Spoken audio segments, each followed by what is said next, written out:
Dr. Eric Kelly III and a host of phenomenal speakers from all around the globe for this 7-day virtual event that you don't want to miss. The mission of the Black Business Expo is to raise scholarship money from kids all the way from high school all the way from college. The Black Business Olympics is one of the largest Black business showcases in the world. It is an opportunity for businesses and companies to showcase their businesses globally. We are going to be giving away laptops up to $5,000 away to students. Again, I'm Olivia Appleberry, the founder of 2 Cents Finance and one of the speakers for the expo. I am so excited to see you there. For more info, go to www.blackbusinessexpousa.com or call 919-308-9090 and hope to see you there. I am Black Business. From the moment I wake until the time I sleep. Yes, I am Black Business. I am Black Business. Tell me, are you Black Business? I am Black Business. Do you support Black businesses? Listen, I support Black business because I am Black Business. Black Business Expo, one of the largest business showcases in the history of Black business in the world. The world! Sign up today at www.blackbusinessexpousa.com or call 919-308-9090. I am Black Business. I am Black Business. From the moment I wake until the time I sleep, I am Black Business. I am Black Business. Are you Black Business? I am Black Business. Do you support Black businesses? I support Black business because I am Black Business.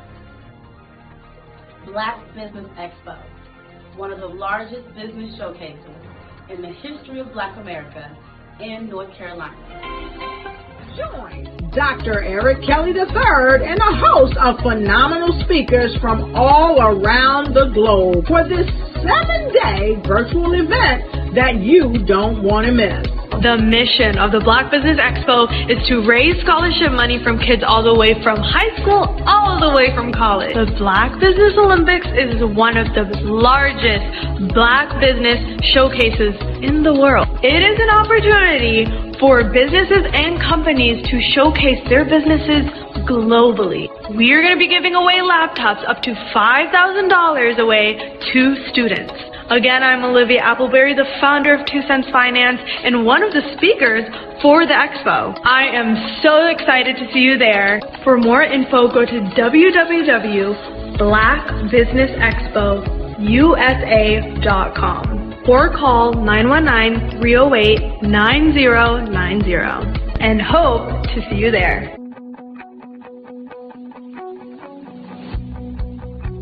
I am Black Business. From the moment I wake until the time I sleep. Yes, I am Black Business. I am Black Business. Tell me, are you Black Business? I am Black Business. Do you support Black businesses? Listen, I support Black business because I am Black Business. Black Business Expo, one of the largest business showcases in the history of Black business in the world.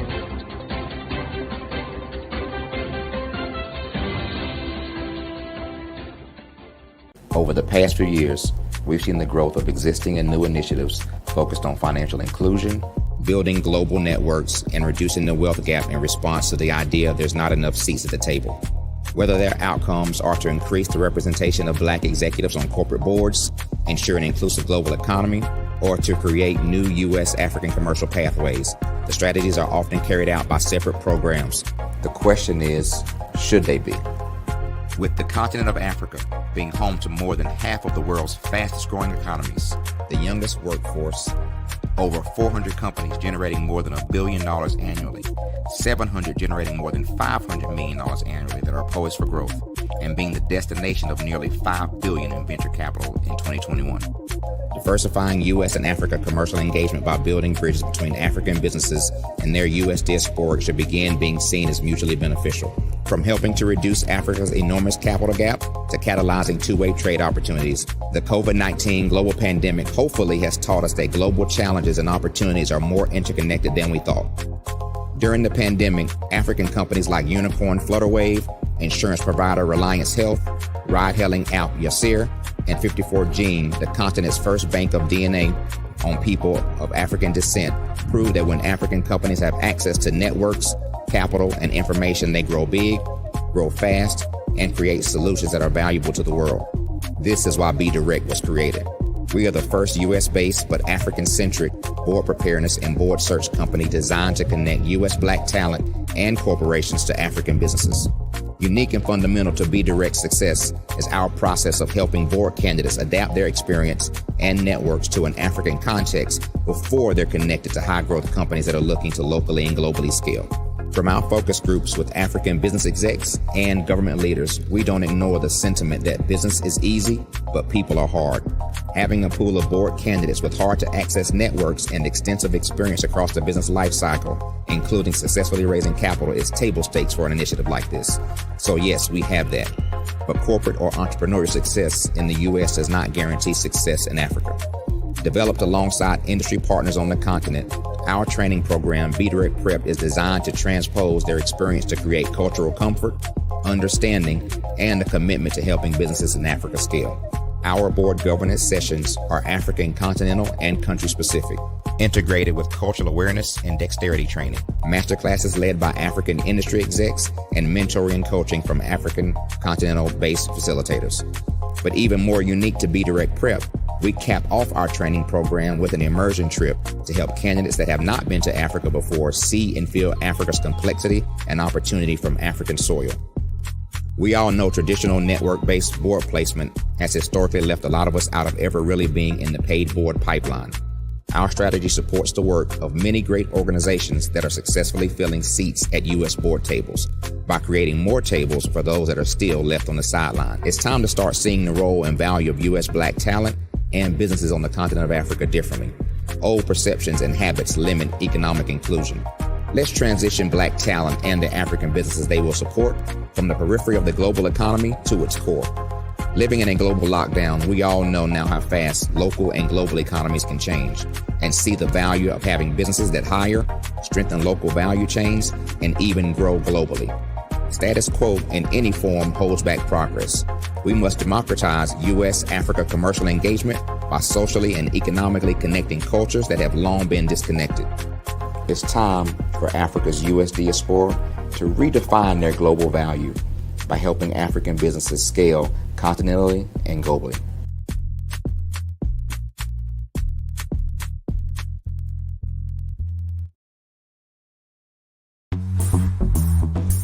Attention all entrepreneurs and companies. Are you looking for reliable and efficient virtual assistants and back office support to help you manage your business tasks? Look no further than Superwoman Business Services. Our team of virtual assistants provides a full range of administrative support services, including operations management, social media marketing, and much more. We also offer website design services to help you create a professional online presence that reflects your unique brand. In addition to administrative support and website design, we offer business development and structuring services to help you grow your business and achieve your goals. We'll work closely with you to identify areas of improvement and develop a customized plan to help you reach your full potential. At Superwoman Business Services, we understand that running a business can be overwhelming and time-consuming. That's why we're here to help you fly high and achieve success. Our virtual assistants are highly skilled, experienced, and dedicated to to providing you with the support you need to thrive. Come fly with us and take your business to new heights. Let us help you become the superhero entrepreneur you are meant to be.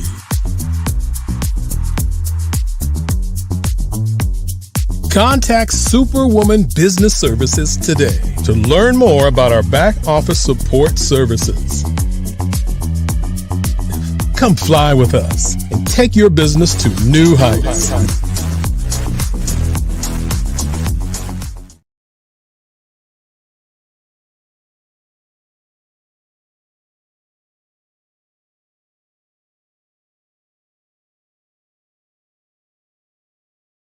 Absolutely. So our coaching program help people that have the lack of time, that lack strategies, and lack the confidence to go after their dream life. So we help them implement tools. We help them implement, I love to leave the inherited lack of finances or the education behind finances.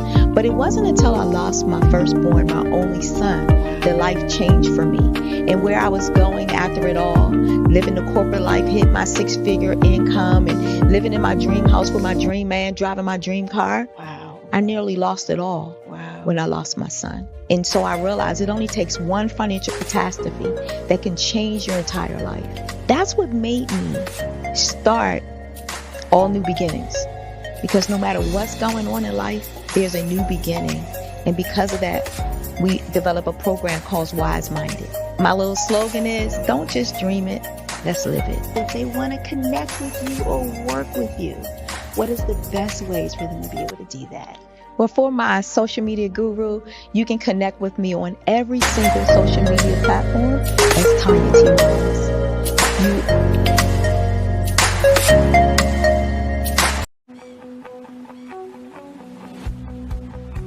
I am Black Business. From the moment I wake until the time I sleep. Yes, I am Black Business. I am Black Business. Tell me, are you Black Business? I am Black Business. Do you support Black businesses? Listen, I support Black business because I am Black Business. Black Business Expo, one of the largest business showcases in the history of Black business in the world. The world. Sign up today at www.blackbusinessexpousa.com or call 919-308-9090. I am Black Business.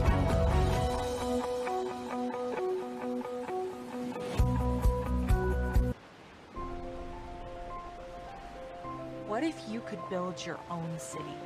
A place where every child can find nurturing people to help them achieve their full potential. A place where every adult can access job training support, where health education is abundant, where social justice ruled the land. A place without limitations. Welcome. You have arrived at STEM City USA. It is what every city should be. A safe and trusted community where you find people and resources to help you become everything you are and beyond. STEM City is unlike anything you have ever experienced. It is a digital twin of the world around you, only better. STEM City is about energy and soul renewal. It is more than a digital world. You can almost feel the power of live cultural events, music, and theater. STEM City promises a better future for children with caring mentors and hands-on activities with dedicated tutors to support our youth. STEM City is your passport to a healthy lifestyle with weekly events addressing our community's many issues. STEM City is your financial well-being with helpful information on wealth management, career advancement, job training, and so much more. STEM City is the community you deserve. It is the city where your dreams can come true. STEM City USA, a place in the sky that is accessible to all who reach for the stars.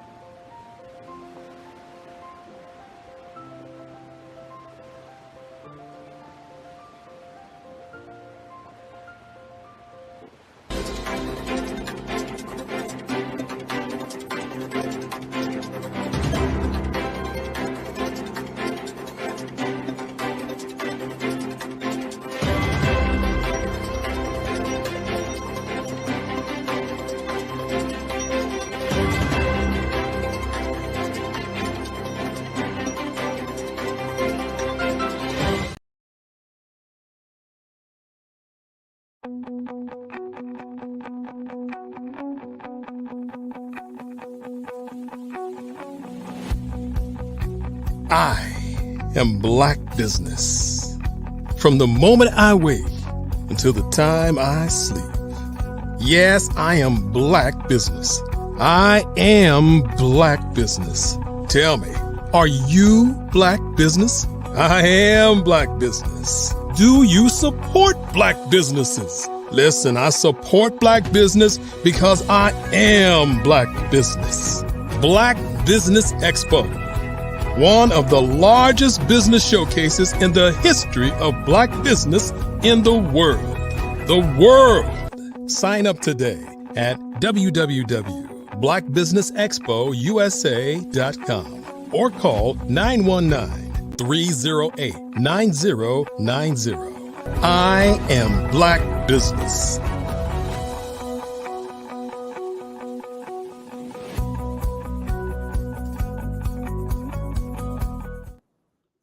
Good afternoon, business owners, entrepreneurs, thought leaders, and corporations. Welcome to the Black Business Network. My name is Marak Hicks, and I'm the founder and CEO of Miracle Recruiting. I am your business moderator for this afternoon on the Black Business Network. The Black Business Network is a 24-hour business network showcasing Black businesses, business owners, entrepreneurs, and thought leaders worldwide. We have speakers from North Carolina, London, Singapore, Africa, Japan, and cities all over the United States. The Black Business Network is a global community sharing its business knowledge to empower, inspire, and educate businesses about business. This afternoon, I'm really excited to introduce our next speaker. Her name is Mary Hartfield. Owner of MCH Consultants Group, LLC, an accomplished and dedicated professional with a diverse skill set and extensive expertise. She holds certifications as a life purpose coach, life coach, entrepreneur, and business coach, enabling her to guide individuals towards personal fulfillment and entrepreneurial success. With a passion for integrating faith and business, Mary also holds an associate in biblical studies, emphasizing marketplace ministry and social enterprise. In addition to her coaching and entrepreneurship background, Mary is a trained diversity, equity, and inclusion facilitator and grant writer. She uses her DEI facilitation skills to foster inclusive environments, promote equitable practices, and drive positive organizational change. As a grant writer, she assists organizations in securing funding for projects that create social impact. Mary's multifaceted expertise and commitment to empowering others make her an invaluable resource for individuals and organizations seeking personal and professional growth. At this time, her dedication to integrating faith and business allows her to provide a holistic approach to coaching and consulting. I present to you Mary Hartfield.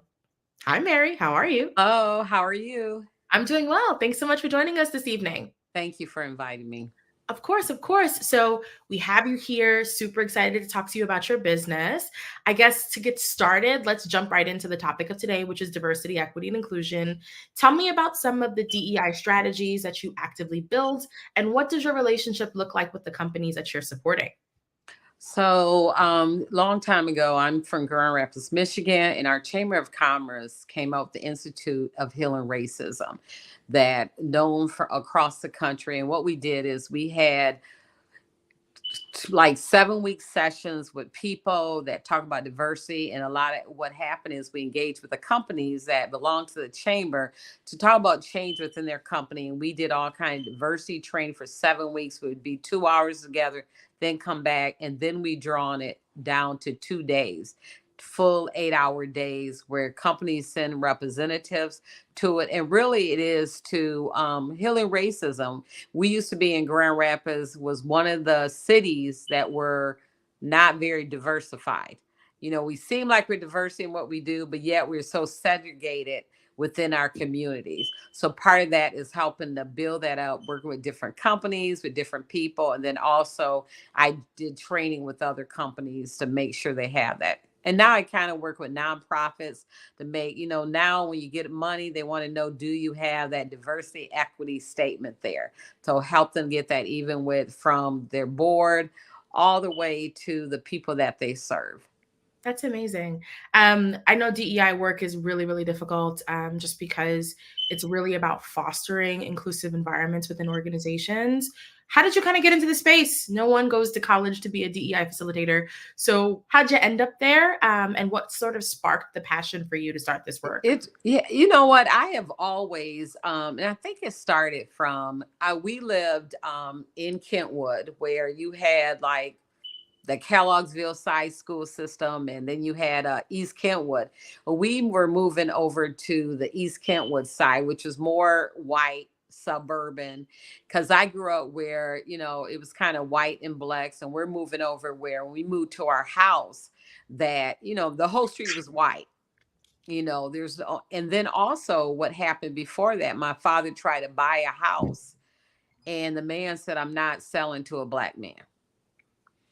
So that kind of was like, wait a minute. Then I go to elementary school where I'm used to diverse elementary school. And I go to elementary school where there's only 2 black people in the whole school. Mm. So, and then you're in a suburban school. So my passion, and then you go back into the city to go to the black church. So it got to be where it was all into my black history, you know, and make sure I was representing well. So a lot of that, when I was I was the leader of the Minority Business Committee for our Chamber of Grants, Chamber of Commerce, is when they said, okay, we need facilitators for the diversity equity program that they were building, which is a healing racism program they were building. So that's how you really got a passion into it. And I always studied Black history, interested in it. And plus my father was always telling stories. We went back down to Mississippi, you know, during the summers and everything, and talk about what they had to go through, which is different than what we had to go through. Got it. That makes a lot of sense. I'd love to hear a little bit about what advice do you have for companies starting out or looking to kind of build their teams to ensure that they're really being thoughtful about promoting diversity, equity, and inclusion within the teams as they're building them? What advice can you offer? Yeah, a lot of it is to, first of all, sit down, especially if you're building a company. What do you want your company to look like? Mm-hmm. You know, really think about that. And I think also too, it's just even as a Black company, I look at the different minds and thoughts I want around the room, the different mindsets around the room, because we're all different and how we attack different things. So look at the holistic of who do you want sitting around the table? And then also, how do you want your company to be representative? Because even now, as I look at companies, I look around who's at the table. And if I don't see myself at the table, I may not do business with that company. Yeah. You know, it's too many people, and there's no excuse for anyone not to have diversity at the table. Yeah. You know, so I suggest just look at it, look around. Who do you really want around the table? And you don't want the same people thinking the same way. And I also looking at, you want someone that challenge your thought pattern and help you to grow. Right. That makes a lot of sense. So let's shift gears just a little bit. Tell me a little bit about your life purpose coaching. My life purpose coaching. So coaching is really consulting and work with businesses is something that's ingrained with me. I was in banking. It's twofold with nonprofits and also with corporate. I was in banking for 23 years, and I work assistant vice president community development. So I was out in the community working with a lot of nonprofits. So that's where my passion for helping nonprofits. But then also when I worked for SBA Women's Business Center in Grand Rapids, Michigan, and also I worked the West Michigan Small Business Development Center, you're coaching people one-on-one, but you find out as you're working with people, a lot of it is they have dreams, but then they do not align with their purpose. Or what they're called to do. As a Christian, one that believes in Jesus Christ, I think that your DNA has purpose in it. Your DNA has you being creative in it, you know, because God, when he started in Genesis, he was creating. So we have purpose with being his DNA. So a lot of you find that everyone sits down and says, well, I want to do this. I remember I had a client that she said she had fried green tomatoes. Mm-hmm. That's what she really wanted to do. And I said, okay, let's go and test it. You know, why hasn't anyone else did it? And then she came back. She said, Mary, I know why, you know, found out why it didn't work. She said, but that's not what really I want to do. So when it's really is I create a class talking about Simon Sinek, I think, about your why. What is your why? Mm-hmm. You know, what are you called to do? You know, what is your purpose and who are you called to? You know, so that's really when I work hand in hand as a hand yeah, with one-on-one with individual. It's like, what is your purpose, what you're called to do? And that's really looking at your skills and ability and what's your passion for. Awesome. Awesome. So when someone wants to work with you to kind of figure out what their passions are, what their business ideas are, what their purpose is, and what they're looking to kind of take on first, what are the first 3 things that you suggest for them to do so they can start to prepare that information ahead of joining calls with you and partnering closely with you? And, you know, kind of thinking about it from the perspective of someone who's maybe has a business idea or is looking to start one. What are some things that they should actively be looking at first before they are ready to jump out and test that new business idea? Right. You know, and it goes back. What is your why? Yeah. You know, why do you want to do, when someone come to me a business idea, why do you want to do it? If you come to me and say, well, I want money. You know, everybody wants money. Mm-hmm. You know, why are you called to open up this business? Right. You know, and then who, you know, who are you called to serve? Yeah. You know, who are you called to serve? And then how are you called to serve them? So part of it is, I don't, like I say in my training class, I don't come here to crush anybody's dreams. Yeah. Nobody dreams, but yet I want you to really look at it because, you know, it costs money to keep dreaming. It doesn't mean you can't, and keep opening up companies and they're failing. So you have to reflect and say, okay, why isn't this working? And maybe you find out that that's not your passion or your calling. You know, every time I try to get out of this business, you know, grant writing is, it's a lot of work. Yeah. You know, it's a lot of work. And then I think also customers saying, clients saying, every time you write a grant for me, I'm going to get that grant. It doesn't work like that. Yeah. You know, so every time I try to walk away from it, I'll say, oh, I'm not going to do this anymore. There's other things I could be doing. But yet I know that I'm called to people, and I'm called to, why am I, you know, I'm a problem solver. I have the solution. I can help you grant write. I can help you put your strategic plan together for your business or your nonprofit. So that's why I stay with the work, because I know that that's what I'm called to do. So, you know, it's a calling. So part of that, you have to look at it. Is that really my passion? What I want to do, and who am I called to serve? 1,000%. Let's touch on that grant writing too, because I know that that's a really, really important topic. Tell me a little bit about what you do as a grant writer, just for the audience who may not know what grant writers do, and then what makes you unique about the work that you do, or how you build the grants, the materials that you send out for the grants, and how do you kind of add your own spice to it to help your clients get their the grants, the funding. Right. Yeah. First, when a client comes to me and said, you know, I have a nonprofit and I want to get some grants. So my first thing is, what's your mission statement? Okay. You know, your mission statement makes a difference when you are looking for funders. Excuse me. You got to make sure your mission aligns with what their purpose is and what they're trying to do. That's the first thing. Okay. Then you know, your programming, you know, are you women, men, reentry, people coming out of prison? You know, what is your programming? So that also helps us to match up to find the grant that aligns with what you are trying to do. And then who's your target audience? You know, is your audience women? And when you say women, what type of women? What's the age group? Yeah. You know, and girls and boys, to serve them. I worked for Girl Scouts for a lot of years.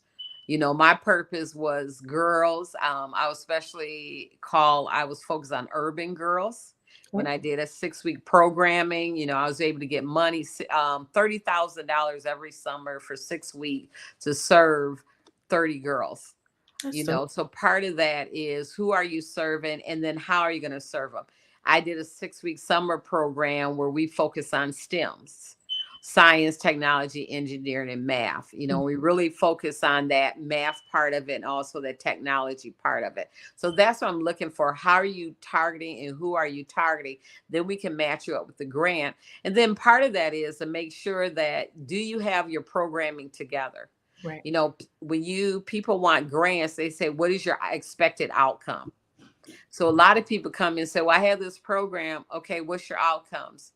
Well, I'm going to serve this many kids over the summer. No, what is your outcomes? Once they come into the program, what do you expect them to leave with?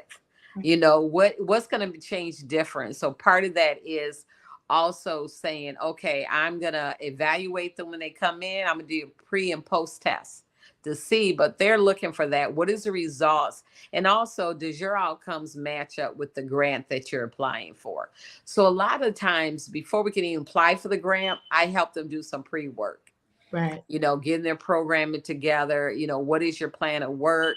How you going to go about it? What's your outcomes? A lot of that is doing a logic model. A logic model shows you what do I need to do this? Who is the people? And then also, what's your short-term, long-term results from that? So that's really what I help people. A lot of times they come in, want to apply for the grant. We can't even do the grant first until we get your program and everything together. Got it. And do you only support nonprofits with grant writing, or do you also partner with for-profit businesses? Yep, I work with for-profit businesses too. They say, hey, I want to apply for this grant. I said, okay. So a lot of times people like I had a client that just come to me where, I just need this grant to review and you to go through it and see if it's match up. So I charge a minimum fee and I would walk through the grant with you and say, okay, yes, this matches up perfect. Or I say, you know what? You are not ready in your company yet because you have not did services, but yet still, do you want to apply for it? And I see this is what you need to do in order to apply for it. Got it. Okay. And how does a company know when they're ready to bring on someone like you? I think a lot of companies, if they are grassroots or new, or some companies that they've been in business before, or sometimes you're sitting there and you think, oh, I can do this on my own, but realize I really don't know the grant writing were or what foundations I look for, where I've worked with a lot of them. So I know what they're looking for. I just got one of my clients just did a build out of a building for $1.5 million. And we were able to bring in $500,000 worth of grant money to help her do that. So that's part of when you find out. And she was writing grants and doing great for herself. I mean, she was bringing in and going out and getting people, support people, sponsor. She said, I can't do this on my own anymore. So she brought me in to help her. It's not that she didn't know how to do it, because she was doing a great job, but yet she brought me in to do some of the programming and put together the work that needed to be done. Got it. I want to shift gears to you and your personal experience. You talked a little bit about helping your clients find their purpose, and you mentioned that grant writing is one of yours. How did you first discover that this was your purpose? And then what steps did you take to actively start walking in that purpose and building your business? My mentor, how she became my mentor, we actually, as community development, I assistant vice president community development with the bank that I worked for in Grand Rapids. We had one of our nonprofits that said, hey, we want to go for this big grant. Okay, so we put a team together, and I was part of the team on the banking side of it, that we worked to this grant. Even the big dogs that were doing community development, they got it all the time, but no one else did. And we ended up getting this grant because we put a team together. And I was like, wow. Because it also, too, because I remember the two big giants that do a lot of community development, they're like, oh, Mary, okay. How did you, okay, they look at you different because you're like, oh, I put this grant. And I didn't realize that a lot of people didn't get this grant. And we got it. And that really, the person I work with became my mentor and showing me how to do grants and how to apply for the wording. Matter of fact, I was on the phone with her hour ago and saying we were checking on something. So really, that's when I got the passion for it, to help people to pay for their dream. A client I'm working for in Chicago, her dream to have a nonprofit that helped women. She put it together, and then she was like, I can't do this on my own. She had a lot of partners, 16 partners. She's doing great, but they're all in kind. So in kind is where you don't really see the money, but they may give supplies, or they may give people volunteers she had, but she needed actually funds to fund her operation. So that's when they say, okay, to bring it in. But my passion just came from helping people, and because also just good with wording and knowing people what they need. And I'm kind of resource guru, so I can find resources for people. So that really got me into grant writing. Amazing. So you've done a lot of work in your career. How do you stay updated on what's happening in the industries for the clients that you support to kind of help them better position themselves for the grants that you write, or for any of your coaching clients? How are you kind of staying up to date on industry trends? I'm doing a lot of training, getting newsletters. They send about grant alerts. A lot of those are getting in the mail, and just you have to set up a lot of process that trigger it, that it goes to a certain folder or whatever, you read it. And I'm also one in my business. I'm a lifelong learner. So on Fridays, I really don't work with clients. That's the time that I'm doing some type of training in order to help my clients better. So I spend a lot of time in trainings, reading newsletters, reading grants that are out, and see if it's matched up with any of my clients. So I'm doing that all the time to make sure I am up to date. Got it. Piggybacking off that just a little bit, you mentioned that you're also getting grants in email, and you're kind of keeping posted on those. When you partner with your clients, are you researching grants opportunities for them? Do they have to bring them to you? What does that partnership look like? It depends. Some, like I had one client, he's a business owner, and he goes, okay, someone referred me to you, and he had this grant he was looking at. So I told him what he had to do, and he said, okay, he'll work in. He thought he can do grants on his own. I said, okay, this is what I charge for researching grants, because it is a lot of work. And he was like, oh, I failed with somebody else doing that. I don't want to do it. So I wait on him to send me grants. He looks at it, reviews, and say, okay, I want to apply for this grant. Other people, they pay for me to research grants for them. So that's why I do. I research grants and go through it. Some people send me, I had a client say, Mary, I need the review. I just want you to see if this match up. I charge $75, and I'll walk through the grant for you and see if it matches up with you.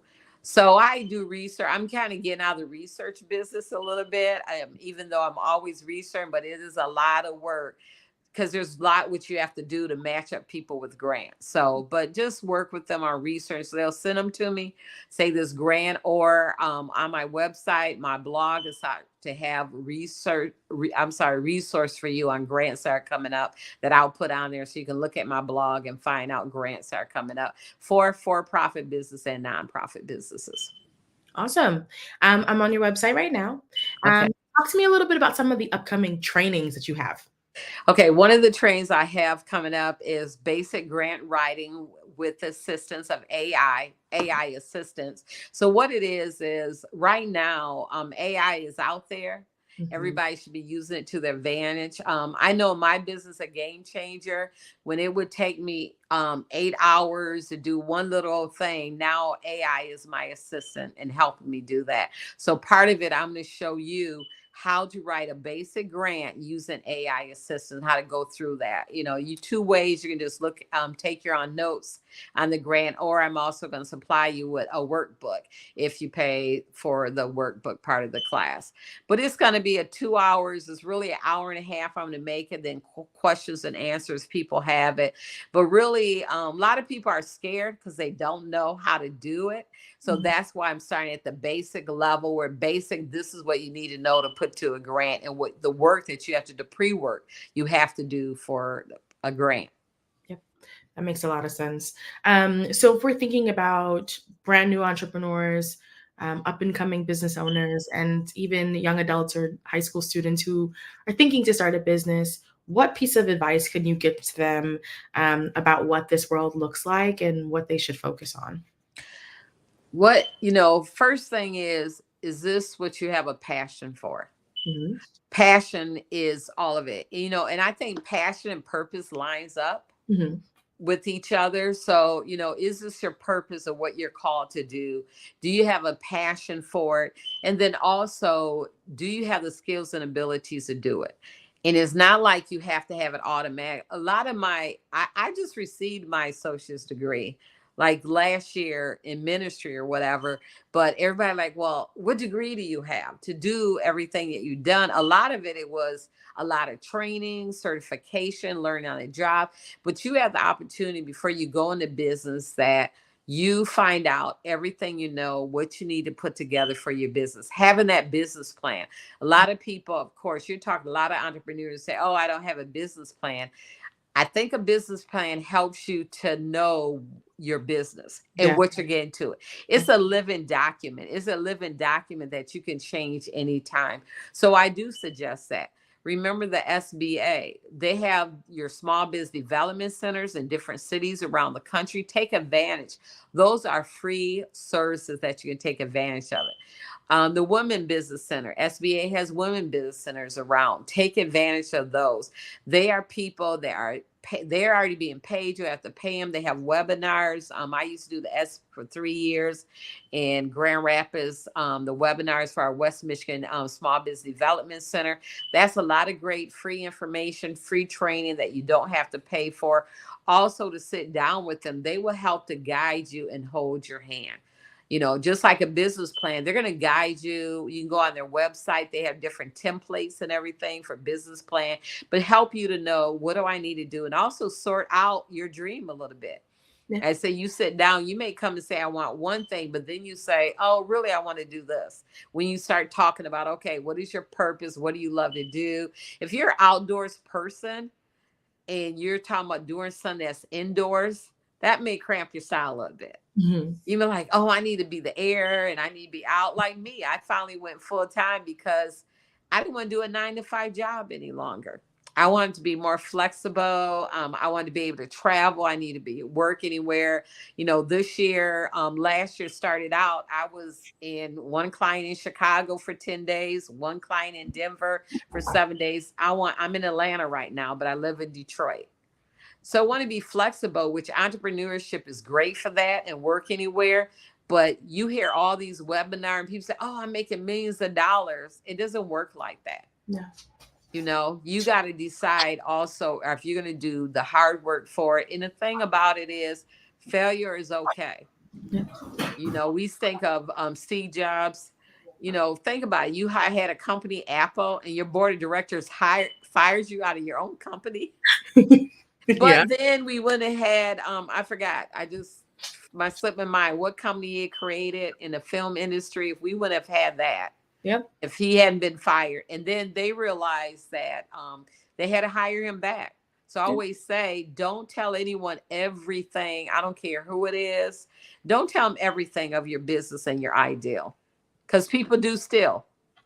Business ideals. Don't tell them everything. Some of it keep to yourself. So even if they let you go, your board of directors, they're going to need you because you didn't give them every piece of what your vision and dream was.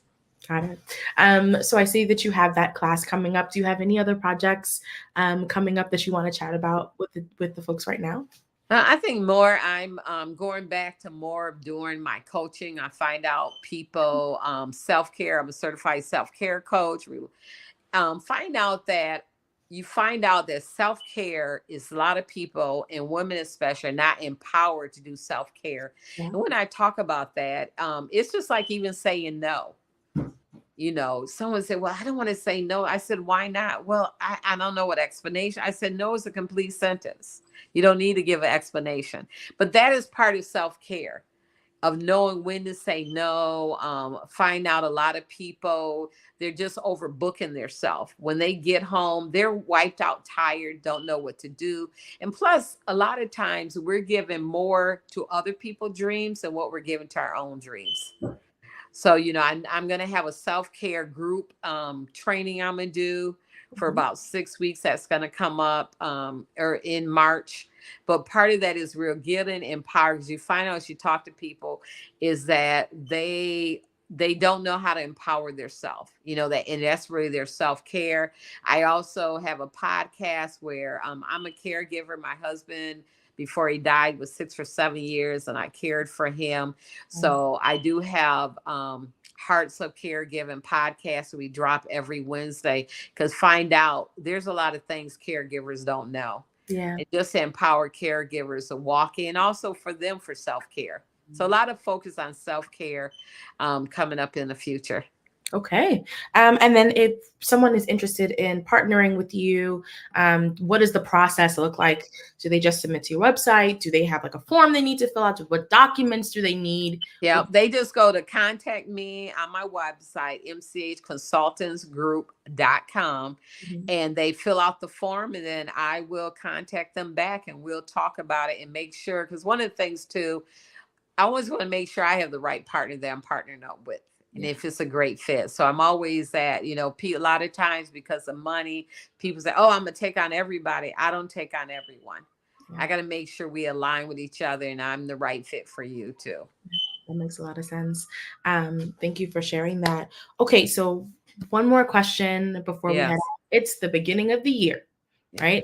What are 5 pieces of advice that you want to give to anyone who is either starting a business or has a current business to really take advantage of the grant opportunities that are coming down the pipeline this year? 5 tips and tricks that sets them up for success on the grant writing or getting and receiving grant side of things.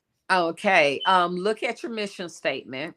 Make sure your mission statement is clear. That's one thing we're going to go over in the AI training. Make sure in that clear. Also your values. Write down your values of your company. Okay. Because also when you look at grants, they're going to be saying, okay, these are our values, what our purpose is, and making sure they're aligned. And then also when you talk about programming, what is your program? Is it clear?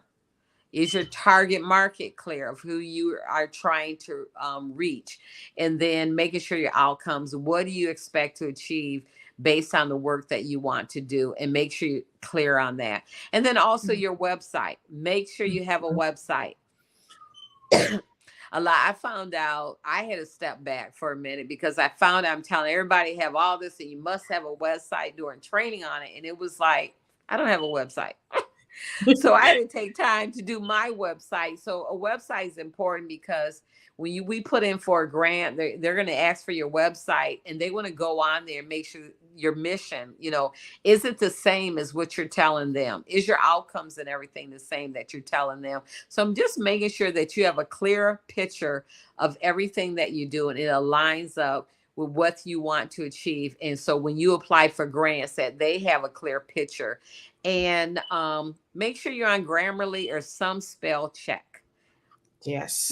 I have reviewed grants before, and some of it is some people like, we don't want to. I was like, oh my God, it's a great idea. They're like, they don't even know how to spell, Mary. Why are we going to? I'm like, you know what? Can we look past that? But yet, it's no excuse for misspellings. Get Grammarly is one app that helps you, but there's other apps that help you. And even I think too, if you are a person that want to use AI, you got to personalize. AI is just assistant. It's not who you are. You got to put that personal touch and that passion we always want to have in there. 100%, 100%. And any suggestions on places where people can look up grants or grant opportunities? You can Google. Google is a good place. You can go to Google.com. Bart is a good place. He's an AI assistant. They are AI good assistant. But a lot of them is if you just go and say, I'm looking for grants and put in what type you're looking for, they'll all come up in there. I know I should have brought a list of them. I'm sorry. It's like when you're trying to think of grants and you're on there, it just slips your mind where you look for it. But they'll all come up. Say you're a Black business owner and grant, and also go on YouTube and say grants. And there's people that they tell you new grants and everything that's coming up. Those are good places to start. But Google is still a good place to find grants. Awesome. All righty. Well, before we let you go, please tell us where people can find you. If you're on social media, let's call that out. Say your website's name again. Where can people find you at? Okay. My social media is MCH Consultants Group, LLC. My website is mchconsultantsgroup.com. And you can find me. And I'm at Mary C. Hartfield everywhere on social media. And then if you're interested in the grant, training is basic grant writing AI www.eventbrite.com. Okay, perfect. Alrighty, Mary. Well, thank you so much for joining us. Thank you. It was great learning about you and your business, and genius is common.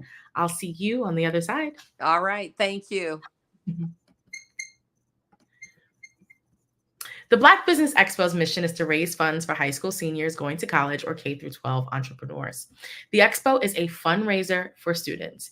You may go to www.blackbusinessexpousa.com or submit the funds to the Cash App on the screen below, $BBXUSA. Our goal is to give laptops and up to $5,000 to 10 students. Students who are interested in the scholarship can apply online at www.blackbusinessexpousa.com. Every dollar counts, so we want to remind you to donate to the scholarship fund. We want to thank our Black Business Expo USA sponsors for January of 2024.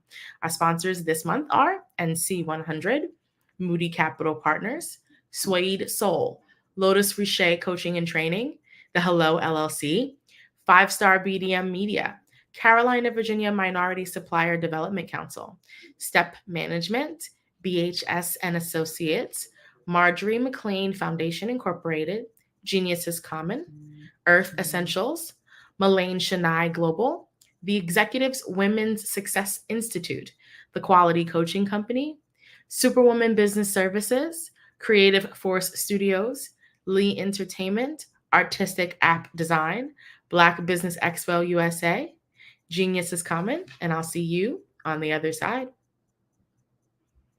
Hello, ladies and gentlemen. Allow me to introduce myself. My name is Tara Bush, and I am the co-founder and COO of the Hello LLC, where our mantra is helping everyone live life optimally. And more importantly, helping entrepreneurs leverage leading-edge optimizations. We help businesses build, brand, automate, and pivot into the future. With over 22 years of corporate C-level experience, I carry a wealth of knowledge and expertise in my professional portfolio. My professional journey has encompassed various facets of business, executive leadership, project management, marketing, systems, space planning, and strategy implementation.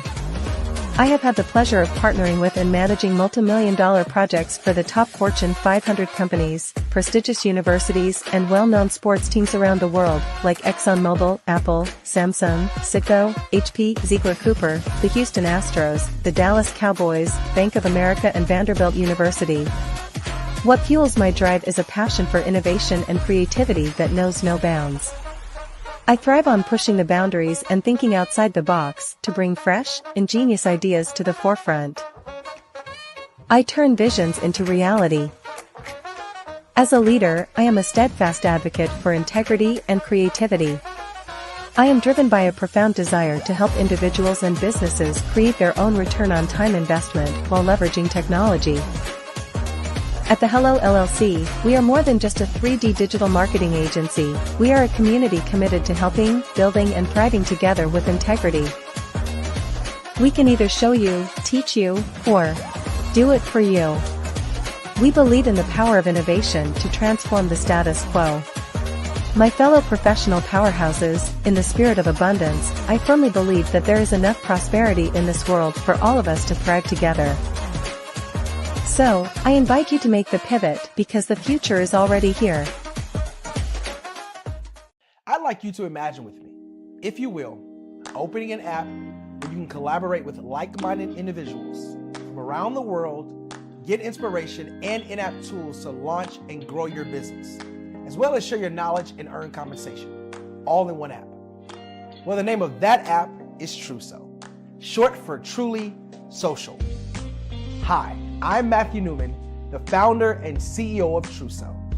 A new concept in social media, Truso is designed from the ground up to be a platform that's both social and empowering for all its users. How exactly do we do that? I'm glad you asked. First, Truso brings the world together via video. Psychologists assert that video provides a significantly more effective connection than audio only. When you enter a community on Truso, you're face-to-face. Second, on Truso, you don't have to have 1 million followers to monetize. Our business model allows all hosts and moderators to monetize, no matter the size of your following. by one, producing fee-based content, and two, inviting others to join the platform as subscribers. Even more, Truso has an in-app resource library with over 100 free resources, forms, and documents to help you build your brand and grow your business. Third, Truso is inclusive. The deaf and hard of hearing communities make up 360 million people worldwide. Unlike audio-only apps, Truso embraces this community, providing a networking platform that allows them to participate via video and closed captioning. We even have a deaf and hard of hearing foundation in the works as well. Fourth, Truso is both social and safe. We refer to Truso as a virtual extension of the beauty shop, barbershop, and brainchild of the community. A place where there's laughter, along with wisdom, growth-oriented conversation, and genuine connections in a safe space. Truso even has proprietary security to ensure we maintain a safe environment for everyone. Where are we at now? Truso is live, y'all. We've launched in beta, and we're acquiring users daily.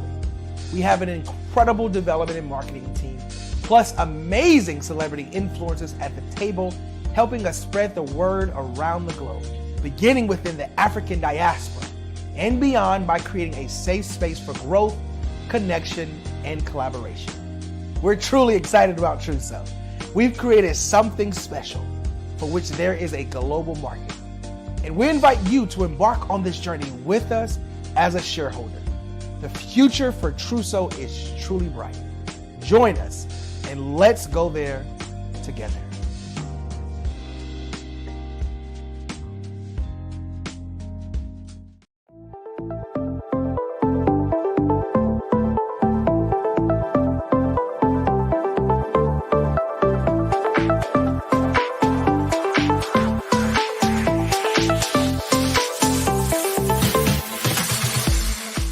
You need to be messaging and communicating to a lot more folks and getting them committed to you as a brand and feeling that you are trustworthy, as a subject matter expert, and for their needs and their pain points. That says, look, here are my pain points. Here's the problem that I have that I don't want, or the benefit that I want that I don't have.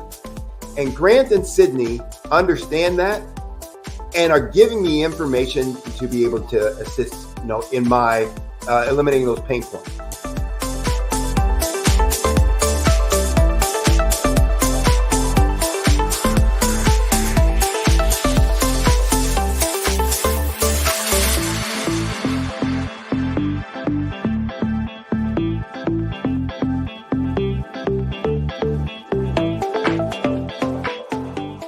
You're going to get a lot out of this workshop. We're going to show you ways that you can begin to look at this particular problem, that you can apply different formulas, techniques, and skills. They're going to get you to that next level. And then you'll understand the value that we're bringing.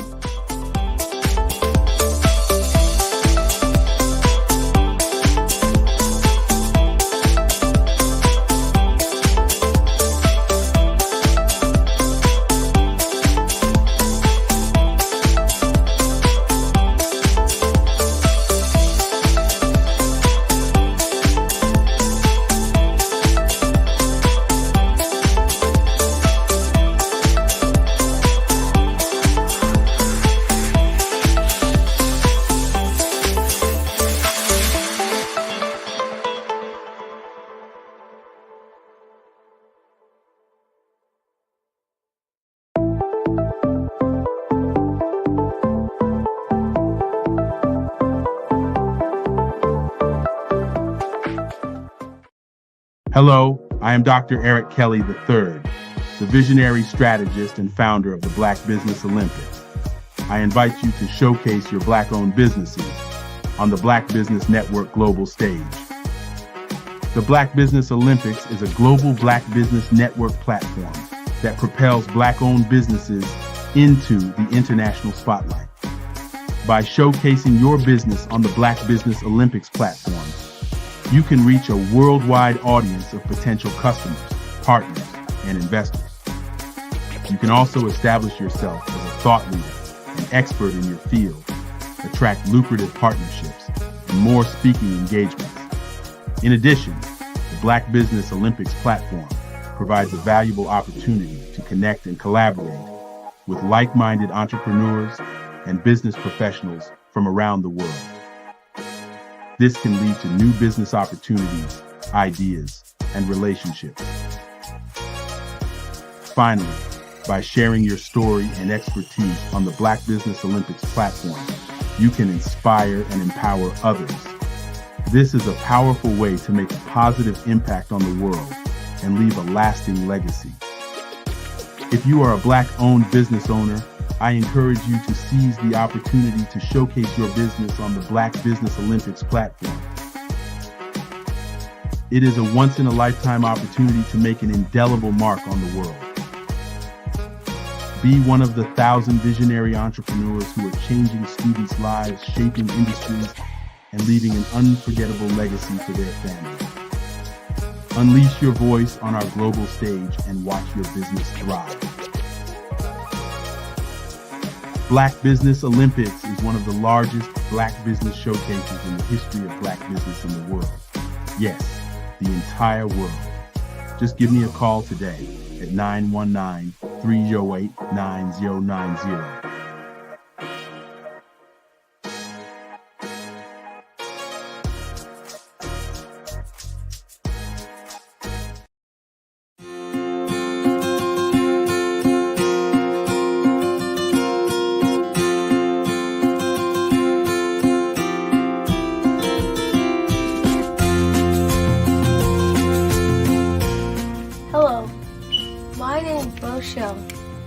I am 11 years old, and my genius is entrepreneurship, and my genius is comedy.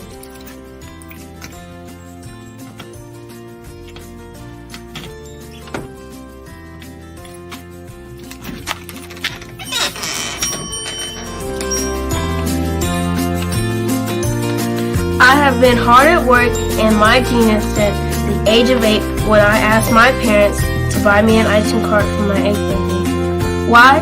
Because I love ice cream, and I knew that 99.9% of the world loves ice cream too.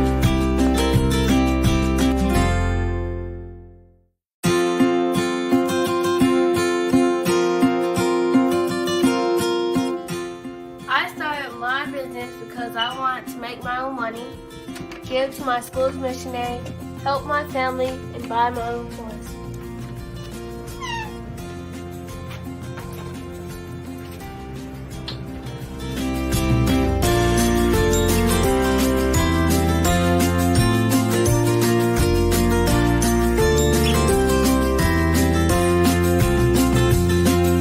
While working in my genius, I have learned a lot about business and what it takes to be successful. I quickly learned that hard work, determination, and perseverance are the standard qualities you need to succeed.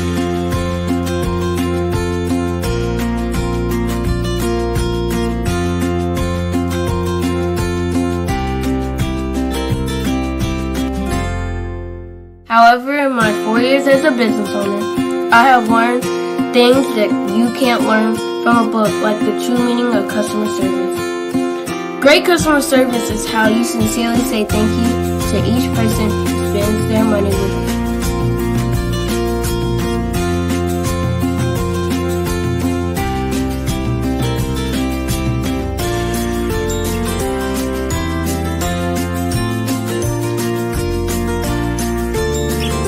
I have learned that there are more people praying for me to succeed than those who are not. I have learned that people are always watching and are expecting great things from me. I can't imagine letting them down.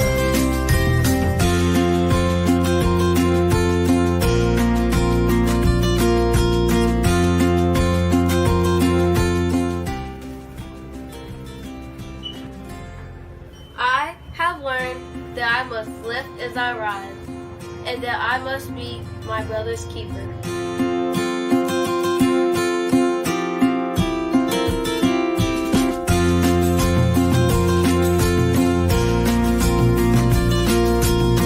I have learned that it is very important to give back to the people, the causes, and the community where I live. I have also learned that once I become a billionaire, I will be well on my way to becoming a billionaire and to changing the world by providing jobs and opportunities to others.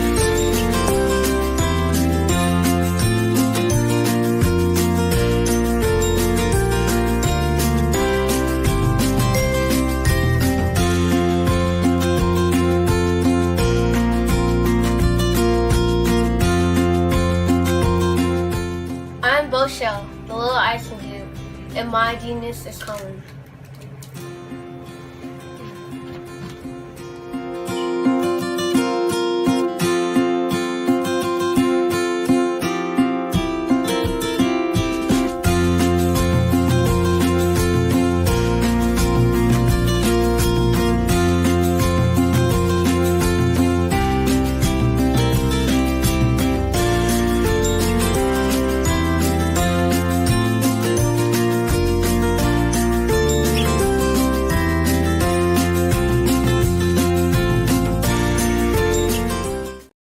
Over the past few years, we've seen the growth of existing and new initiatives focused on financial inclusion, building global networks, and reducing the wealth gap in response to the idea there's not enough seats at the table.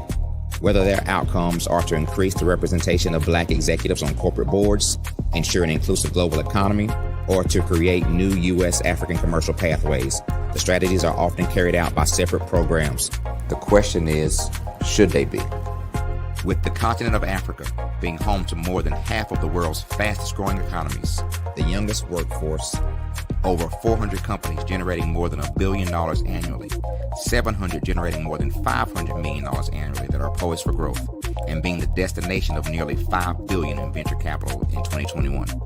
Diversifying U.S. and Africa commercial engagement by building bridges between African businesses and their U.S. diaspora should begin being seen as mutually beneficial. From helping to reduce Africa's enormous capital gap to catalyzing two-way trade opportunities, the COVID-19 global pandemic hopefully has taught us that global challenges and opportunities are more interconnected than we thought. During the pandemic, African companies like Unicorn Flutterwave, insurance provider Reliance Health, ride-hailing app Yasir, and 54Gene, the continent's first bank of DNA on people of African descent, prove that when African companies have access to networks, capital, and information, they grow big, grow fast, and create solutions that are valuable to the world. This is why Be Direct was created. We are the first U.S.-based but African-centric board preparedness and board search company designed to connect U.S. Black talent and corporations to African businesses. Unique and fundamental to Be Direct's success is our process of helping board candidates adapt their experience and networks to an African context before they're connected to high-growth companies that are looking to locally and globally scale. From our focus groups with African business execs and government leaders, we don't ignore the sentiment that business is easy, but people are hard. Having a pool of board candidates with hard-to-access networks and extensive experience across the business life cycle, including successfully raising capital, is table stakes for an initiative like this. So yes, we have that. But corporate or entrepreneurial success in the U.S. does not guarantee success in Africa. Developed alongside industry partners on the continent, our training program, Be Direct Prep, is designed to transpose their experience to create cultural comfort, understanding, and a commitment to helping businesses in Africa scale. Our board governance sessions are African continental and country specific, integrated with cultural awareness and dexterity training, masterclasses led by African industry execs, and mentoring and coaching from African continental-based facilitators. But even more unique to Be Direct Prep, we cap off our training program with an immersion trip to help candidates that have not been to Africa before see and feel Africa's complexity and opportunity from African soil. We all know traditional network-based board placement has historically left a lot of us out of ever really being in the paid board pipeline. Our strategy supports the work of many great organizations that are successfully filling seats at U.S. board tables by creating more tables for those that are still left on the sideline. It's time to start seeing the role and value of U.S. Black talent and businesses on the continent of Africa differently. Old perceptions and habits limit economic inclusion. Let's transition Black talent and the African businesses they will support from the periphery of the global economy to its core. Living in a global lockdown, we all know now how fast local and global economies can change, and see the value of having businesses that hire, strengthen local value chains, and even grow globally. Status quo in any form holds back progress. We must democratize U.S.-Africa commercial engagement by socially and economically connecting cultures that have long been disconnected. It's time for Africa's U.S. diaspora to redefine their global value by helping African businesses scale continentally and globally.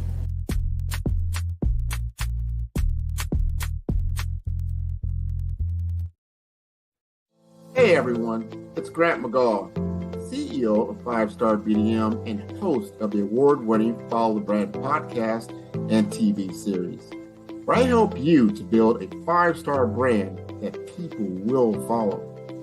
My genius is personal brand development through intelligent communication and helping you achieve your business and career goals. I am a requested speaker on digital technology and brand development issues. I want to work with you to increase the value of your current opportunities while attracting new ones. Every one of you is unique, and we all share challenges that can be addressed through smart branding.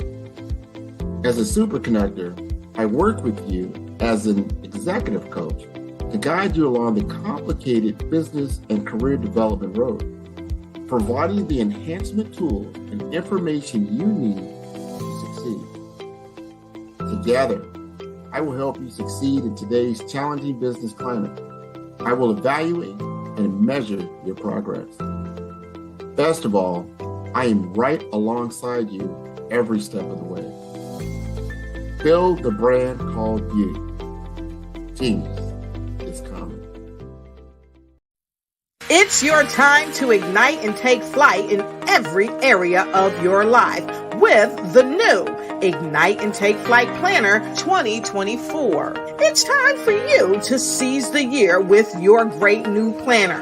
You see, this planner is designed for every entrepreneur to pursue strategic planning that cultivates leadership, accountability, gratitude, and leads to your ultimate success in life and in work, with sections that help you with your project management, habit tracking, resources, and coupon pages that are second to none that empower each entrepreneur to make their mark, get noticed, and take charge. Reach the pinnacle of success like never before through effective planning. So get your Ignite and Take Flight Planner 2024. It's time for you to ignite your future.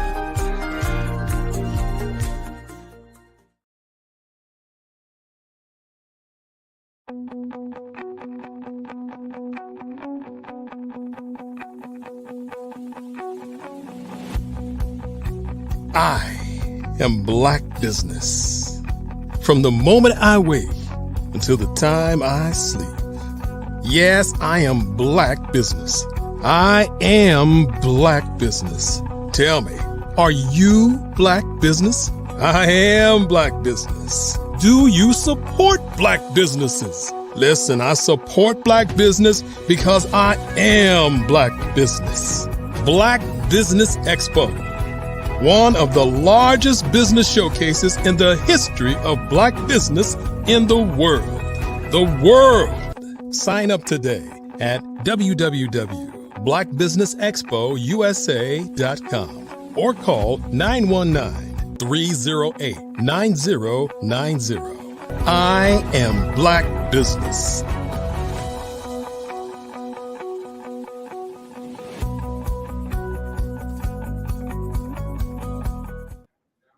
Good evening, business owners, entrepreneurs, thought leaders, and corporations.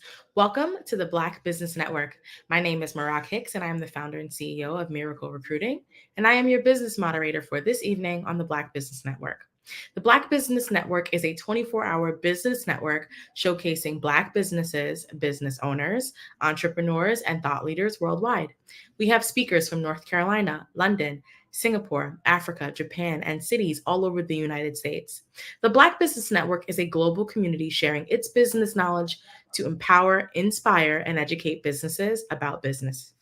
Our next speaker this evening is Henry Ward, a Chief Operating Officer of BeDirect, the nation's first U.S.-based but African-centric corporate board corporate board preparedness and board search company, Henry Ward's responsibilities are very broad in scope, ranging from strategic planning and new product development to sales, financial planning, and overall P&L leadership. Ward has served as one of the company's top 3 executives since its founding in late 2020. Ward's professional background is very deeply rooted in growing domestic and global businesses. Prior to BeDirect, Ward served as a general manager, healthcare vertical at Fiserv Incorporated, a global fintech company where he held overall responsibility for all strategic, commercial, and operational initiatives for the 100 million plus technology line of business, providing SaaS, software as a service, billing and payment solutions. Prior to Fiserv, Ward served as a head of product management, global consumer solutions at Equifax, with overall responsibility for revenue generation, new product development, and product and platform lifecycle management for the $400 million fintech business unit providing software as a service credit monitoring solutions.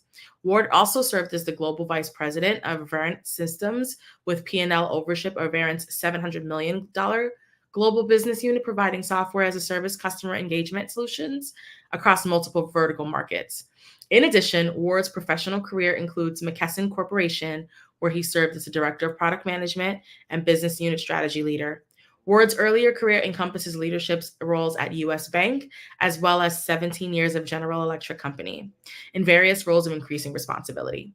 Ward is a member of Private Directors Association, a national organization whose mission is to connect board-ready executives and current board of directors with privately held companies for the U.S. board consideration. He holds a BS MBA in Information Systems from Xavier University in Cincinnati, Ohio, and a Lean Six Sigma Black Belt certification from General Electric. I am excited to present to you Mr. Henry Ward, joined by Grant McGaugh. Hi, guys. Marak, how are you?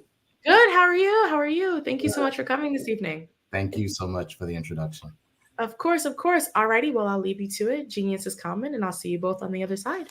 Thank you. Henry Ward, how are you doing? Good, Grant. How are you? I'm doing great, man. Welcome to 2024 January. This is our inaugural kickoff at the Black Business Olympics here in January. And you know what? You've been busy. We have been. Just finished up some things in your first cohort. I mean, this is kind of historic for you, right? It is. Right? We talked about some things last year when you were on the show, and we really got into some in-depth, great conversation. Yeah. So tell me a little bit about what the cohort, what did you learn from this first time around? Well, first of all, thanks so much, Grant. It's great to be back in 2024. It actually has been a really exciting year for us, for BeDirect. So one of the things, BeDirect, as was said, is the first U.S.-based but African-centric corporate board preparedness and board search company, specifically designed to take U.S. Black executives and Black entrepreneurs through a 8-month training program. And we'll talk about that a little bit later. But after we take them through the training program, place them on corporate boards on the African continent. And so what's been great for us is to be able to take these just really exciting and really top-notch executives and entrepreneurs through this kind of 8-month process. The training is divided up into 2 different parts. One, a corporate governance part, in which we've partnered with a company out of South Africa that actually does corporate governance across the African continent. And that's where they learn really the technical skills about corporate governance. The other part of the program is where we teach cultural dexterity. And that's where a lot of the learning has taken place for our cohort participants. In terms of what we've learned as BeDirect in the process is cultural dexterity is actually a huger piece of the puzzle than we even projected it was. We knew that inherently you can't take a Western trained person regardless of the amount of melanin in their skin, and place them on a different continent, in a different country, and expect them to do business and be successful. You just can't. What we didn't realize is, as we work through some of the cultural dexterity training, how really, really important that would be to the cohort members and their understanding of what it would be, why it's important to go through that cultural dexterity from a success training perspective. One of the comments that we recently received from one of our cohort members was, and it's actually a great comment, he said, one of the things I did not expect from this program is for it to work both sides of my brain. And what he meant by that was, you have the corporate board governance piece, which works the analytic side of your brain, right? That's the technical training piece where you're learning the technical skill sets regarding what does it mean to be a successful corporate board member. The other piece of the brain that he didn't realize he was going to work was the relationship building piece. And you cannot be successful. And you and I have talked about this in prior sessions. You cannot be successful in this role, or quite frankly, in many different roles, without understanding that you have to build relationships first. And that piece of the puzzle is coming very clear to our cohort members. And it's even just being even more reinforced with us as to why we made the right decision to put both cultural dexterity training and corporate governance training together in this program, because just having someone get the technical skills is not going to make them successful. Because what will happen is you will go over to the continent. Those who are CEOs and other business leaders will be very polite. They will smile. And then you will not get anything that you're looking for.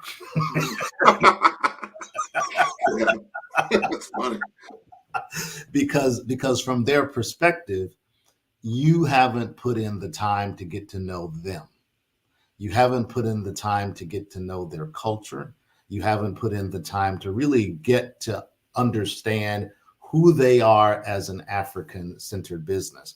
And from a Western perspective, right, and whether we like to admit it or not, we are all very Western thinking. And from a Western perspective, we're used to jumping in, right? We have the mantra that time is money, and let's chop, chop, chop, chop, chop. Let's get to business. Let's talk, and we'll get in and get out. That is not the way business is done on the African continent, nor, quite frankly, is it the way that business is done on the Asian continent. Before people want to do business with you, they want to know who you are from a personal perspective. They want to understand your family. They want to understand kind of, how you grew up. They really want to know you personally. And because of that, many people, including our founder, Larry Yan, in his early career, have had missteps. As a matter of fact, Larry is fond of saying that Be Direct is actually getting the benefit of all of the missteps he made in his prior career. Larry actually, in addition to being the founder and CEO of Be Direct, Larry also runs a cybersecurity company that does business across the African continent, as well as a call center company that has its operations based out of South Africa. And so he's been doing business on the continent for a while, but he made many of the wrong decisions that many people make in terms of not understanding how important relationship building is. And that is just being constantly reinforced as we go through this cohort. They are understanding that perhaps how they perceive themselves in terms of dealing with other cultures may not necessarily be the way they are actually being perceived. We actually put a tool in place called the intercultural development tool.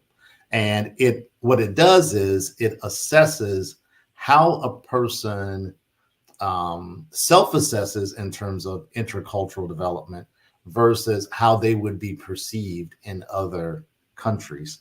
And what they found out and what we found out with them is, many times when, even with performance appraisals in our jobs, many times we may perceive ourselves here.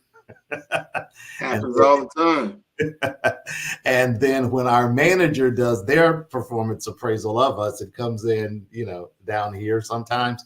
And what our cohort members have found is that many times their perception of themselves in terms of their intercultural development is not necessarily where the other culture would have placed them. And so, we spend just a huge amount of time on both cultural dexterity and on the corporate governance piece. And we are just really excited, as you kind of teased in your opening, we are really excited that we are about to begin class 2 in the spring of 2024 for Be Direct. Well, let's unpack that just a little bit. Yeah, right? absolutely. You gave us a lot. And, some people are benefiting from the fact that we did a lot of a discussion last year in 2023 about Be Direct, what its purpose is, the big problem that it is solving, and giving opportunity to serve in a way that you traditionally have not been able to. That's right. In the West, Absolutely. in the US and the European bloc and things like that, that you can actually go into the African continent and present your particular tool sets, skill sets, mindset in a way that people will appreciate what you bring to the table. And there's a vice versa. There's people in Africa that want to do business with people in America and vice versa. And we want to create that bridge. That's right. Now you've got that good cohort. And now we're in the Black Business Olympics, right? So a lot of Black business owners. And this is a good teaching, I believe, because we all start out with a plan. We're in January. Everybody, I would figured they took Q4 and said, what, this is what we're going to do in Q1. And now they're hitting the ground and they're running. And just like with anything, especially like in sports, you might have a game plan. That's right. You're playing like, if I draw it up just like this and we do everything just right, we're going to score. And we often find out that when we hit the field and we actually start playing the game, it doesn't go exactly as planned. What were some of those key learnings that you learned? Now you had this cohort number 1, you had this idea. That's almost like you start out with your ideal with an L, the ideal. Exactly. The idea, you have the ideal, but then it becomes the reality. The reality was this. This is what happened. And that's how you can learn. And so, you know what? That was good takeaways. And we can take that in cohort number 2. Exactly. Talk to us about what you think your, 3 or 4 or 5, however you want to frame that, that you learned in this last go round. Yeah, great question. As a matter of fact, it reminds me of that famous quote by Mike Tyson: everybody has a plan until they get hit. That's it. You got a wake-up call, right? Yeah. That's exactly right. So for us, really, it was understanding kind of how we needed to make sure that we integrated the executive coaching piece into the puzzle. One of the things that I forgot to mention in our introduction was there are kind of 3 or 4 components for Be Direct.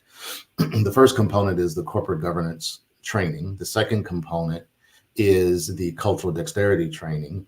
The third component for our Black executives and Black entrepreneurs is the executive coaching piece. We were very blessed to be able to partner with a company out of South Africa that does not only executive coaching, but also has very strong knowledge from a corporate board governance perspective.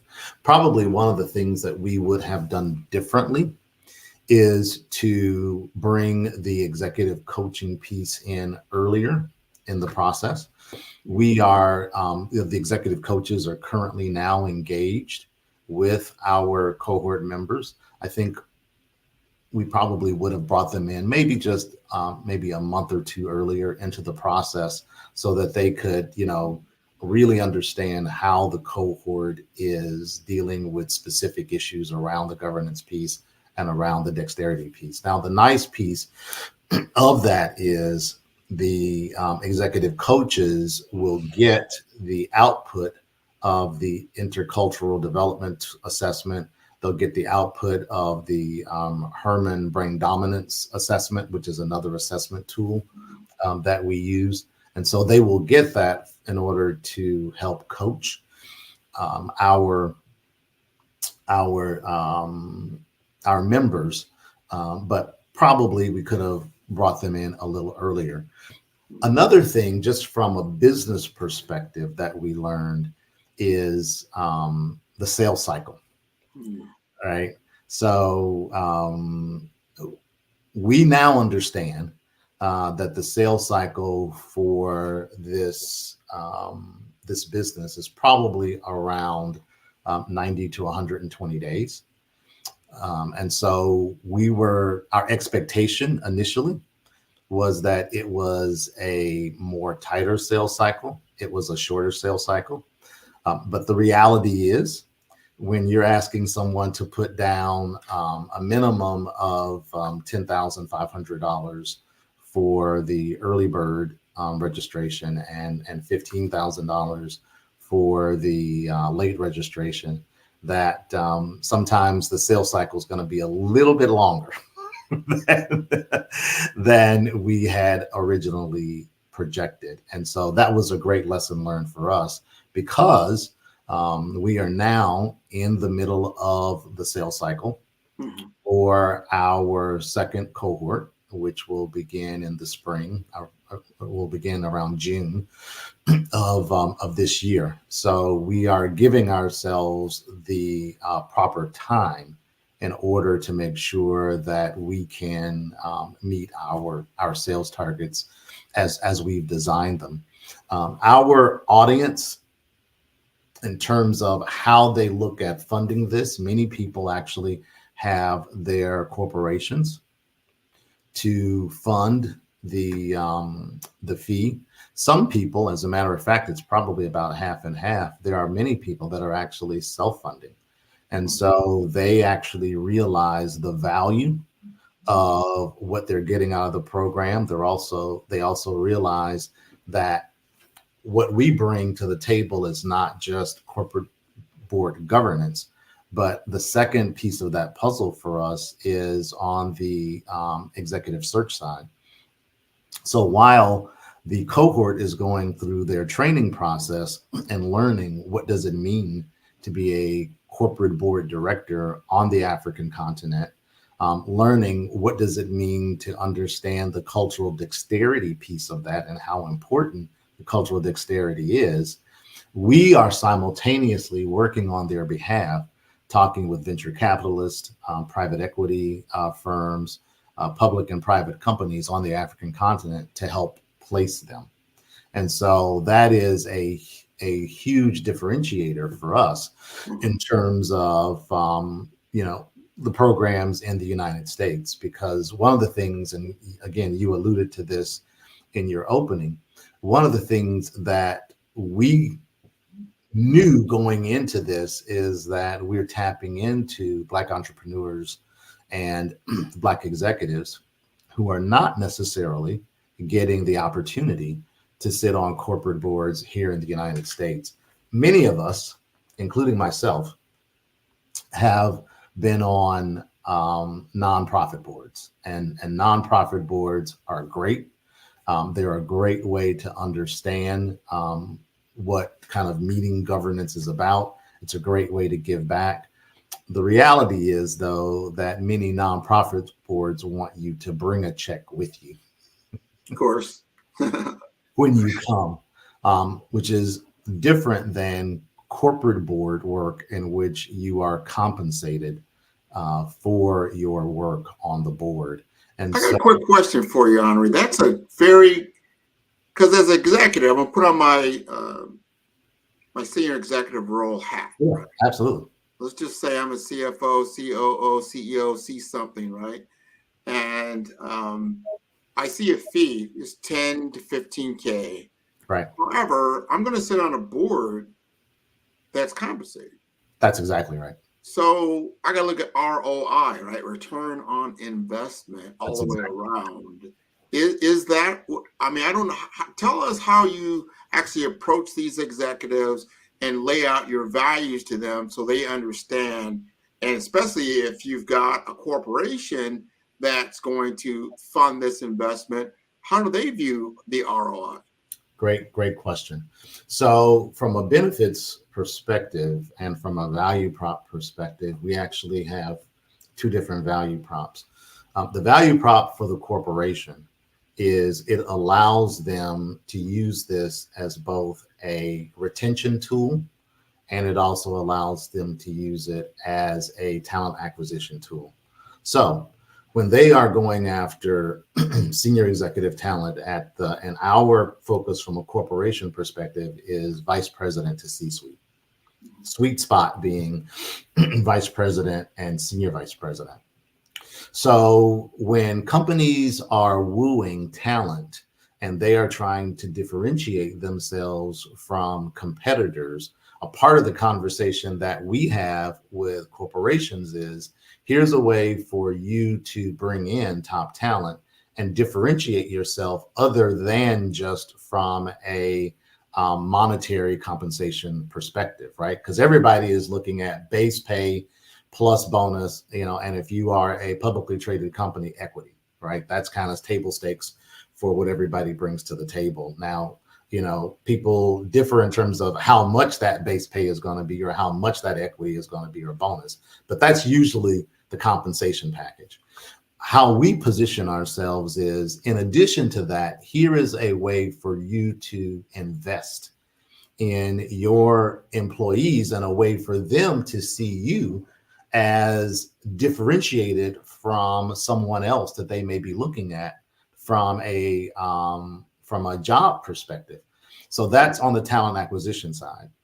On the talent retention side, it's a great way to retain Black executive talent. Because again, if you are someone at that VP or above level, because of the fact the reality is there are not many people playing at that skill set and at that level, you're going to be sought after. And you're going to want to know that your company wants to invest in you in order to keep you.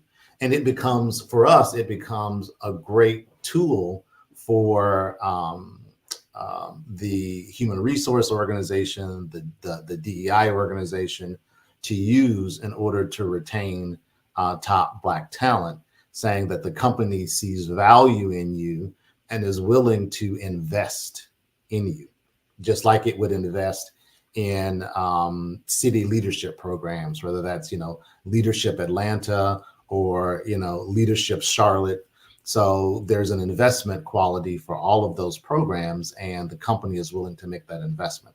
So that's kind of the value prop on the company side.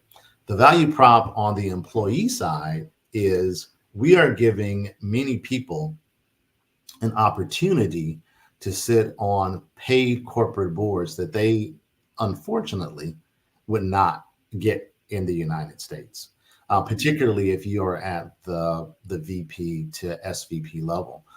Most of the corporate board work for most people, not just Black folks, but most of the corporate board work for executives in the United States goes to the C-suite or one level below. That doesn't mean that those who are at the vice president to senior vice president level aren't ready for corporate board work. It doesn't mean that at all. It just means that the reality is that the first question that you're asked for corporate board work is, what's your previous corporate board experience? Right. Exactly. The catch-22, right? Catch-22, right? I can't get experience without having a job, and I can't get a job without having experience. And so, which is why our sweet spot really for corporate executives is at that vice president to senior vice president level, because those are people that are ready and have the executive presence and can bring major skill sets to the table. But the reality is they're not getting the opportunities here in the United States. We support all of the corporate board readiness programs that are here in the United States, and there are many, and they do a great job. We're not trying to compete with them. Our market is primarily placing Black executives, and you and I have talked about this too. We say Black executives specifically, and not African American. And the reason that we say that is, if you're a person of Haitian descent, if you're a person of Jamaican descent, you may not consider yourself an African American. You may consider yourself a Haitian living in America. So we consider Black executives, Black executives in the diaspora who happen to be here in the United States. That's our target market. And again, our value prop for them is we are providing them an opportunity that unfortunately they're not necessarily getting here in the United States. Many people, and again, I've sat on many nonprofit boards myself, and it's great work. So many of us get the opportunity to sit on nonprofit boards. Let me ask you this, Andre, before you continue on. Sure. And I think you've answered that question very well. There's definitely a lot of value. I think most executives and a lot of executives are tuning into us right now. This is a worldwide stream on many, many different channels. So we get a good audience of people that are tuning in, and they're starting to see like, I didn't know you even existed. Be direct. Wow. Because that's a differentiator when it comes to your brand, right? Like, absolutely. You start seeing, what's on your CV, your resume, and what are people talking about? Wow, you did business in a foreign land. Absolutely. And you're creating relationships that go a long way, can really broaden your whole horizon. I want to know, now you've just got the first cohort done. Right. However, are there any testimonials that came out of it? Are there any, not saying that name names, but can you name some things that came out of there like, wow, these are some eye-opening things that really help them from a value prop situation? Yeah. One being the one that I mentioned earlier, where the person said, I didn't realize, I didn't realize that you guys were going to work both sides of my brain. But the second and most important piece of that is I didn't realize really how important the cultural dexterity piece is to success. I'll give you another example of that. Again, our founder and CEO, Larry Yan, been doing business now on the continent for close to 20 years. He talks about the fact that when he first started doing business on the continent, he ran into a brick wall because he was trying to import the Western way of doing business into the African continent. And it's just, doing business on the African continent is much more akin to doing business in Asia than it is doing business in Europe, right? It's a different mindset. And so a part of the lessons learned that the cohort members are coming out with is, I can't just export the way that I do business in the United States over to the African continent, because it just will not be successful. I give, and I know when you and I have talked before, I've given this example, but one of my best friends is Nigerian. He is Yoruba, and he's been in the United States now for over 40, 50 years. He considers himself, so he was born in Nigeria, grew up in Nigeria, then moved to the United States. He considers himself a Nigerian living in America. When he goes home to Nigeria, he's considered an American visiting Nigeria. Yeah. Right? Because although from his perspective, he was born and raised in Nigeria, his family is in Nigeria, he's Nigerian from his perspective. But the reality is that because he's been in the United States for so long, and of course, life on the continent has gone on, right? Yeah. Relationships have been formed, relationships have broken. people view him now as an outsider, even though he was born and raised there. And so the same thing happens with Americans coming over. The other thing that I think our cohort members begin to understand is you have to have a mastery of skill sets regarding what does it mean to be a corporate board director, and what does it mean to be a corporate board director on the African continent. So if you look at the United States, much of corporate board work comes through kind of regulation, right? So it comes through Sarbanes-Oxley as a part of the auditing committee and as a part of your financial reporting. If you are a consumer-based company, you've got Federal Trade Commission. If you are a energy company, you've got the ERC, the Energy Regulatory Commission. So those are all regulatory and compliance-based initiatives that directly affect corporate board work in the United States. While there certainly are compliance and regulatory issues on the continent in different countries, they are not as large as it is in the United States. Much of the corporate board governance work on the African continent is dictated by what's called King 4.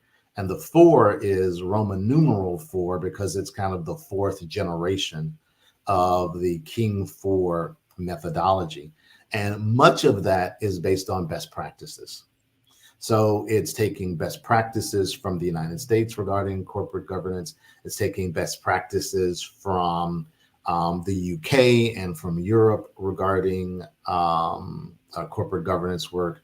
And it's melding all of those things together. And so, again, the lessons learned that this cohort is learning and future cohorts will learn is that you just can't, bulk lift what you know and what you've learned in the United States over to the African continent. You really have to put the work in, right? You've got to put the work in and you've got to put the time in. I haven't mentioned this yet, so I wanna give our pitch. So www.globalboarddirector.com, and global board director is all one word. www.globalboarddirector.com. That is the URL for our website. We'd love for people to go onto the website, take a look at our video. The video actually gives a great synopsis of who we are and our work. The video was actually filmed in South Africa. So we are truly a international based company and an international focused company. If you would like to interact with us, which we would love, please send us an email at info at globalboarddirector.com. We would love to hear from you. Please also feel free, I'm on LinkedIn, feel free to connect with me on LinkedIn. And I would love to just hear from folks. Well, I'll tell you, Henri, we've got some time left because you're so interesting. Mm-hmm. And we're going to get some of that information again when Marat comes back up. But here's a question I got. Because and we've been playing your commercial on the Black Business Network, probably for the last 6 months, and I want people to really see what that is about, because that is not something you see anywhere, especially not on mainstream television. Oh, sure, around what you are providing. Here's my question: from the African perspective, yes, the value that the American executive brings, because we have to learn their customs and their disparity and their ethics, but they also have to learn some of ours. Yeah. And I would figure that that's a two-way street, that they are like, wow, because they probably see America on television, whatever. I don't know what their experience level is, but now that person becomes a conduit to truly understand American culture. Do you see that going on the other side of the boat? Yeah, absolutely. And as a matter of fact, it's not in our current playbook, but a part of kind of our phase 2 in terms of our playbook is actually doing cultural dexterity training to African business executives, right? So understanding what it means to interact with Black executives and Black entrepreneurs. And so what the African corporation and what the African CEO is looking in terms of, why should I bring someone on board from the United States, right? So we talked about the value prop for corporations, U.S. corporations. We talked about the value prop for Black executives and Black entrepreneurs here in the United States. But what's the value prop for the African company, right? Why should they pay someone from the United States to sit on their board? And the reality is that that executive, that CEO, that board is making a conscious decision not to bring someone in country on, but to bring someone from the outside in. The reason that they would make that decision is that person brings a couple of different things to the table. That person potentially could bring them a new market, or help them bring a new market, where perhaps their current market is maybe just their existing country or just the African continent. This person could open up potentially U.S. market, or help open up the U.S. market for them. The other thing that this executive brings to the table, which is why the conversation is even being had, right? Why should I want to bring a Black executive into my fold? This person has a network, and that network, the Black executive network, even though this particular person that we are placing on their board may not necessarily have specific industry experience, but that person may have great functional experience, whether that functional experience be around sales and marketing, or product development, or supply chain, that they can apply across industries. That person may also bring a network with them that does have specific industry experience. So that gets to the question of, why even have the conversation? Because if I can't get to why have the conversation, as a CEO of a business on the African continent, I have no need to understand about your culture, right? Until I can understand, why should I care about you, right?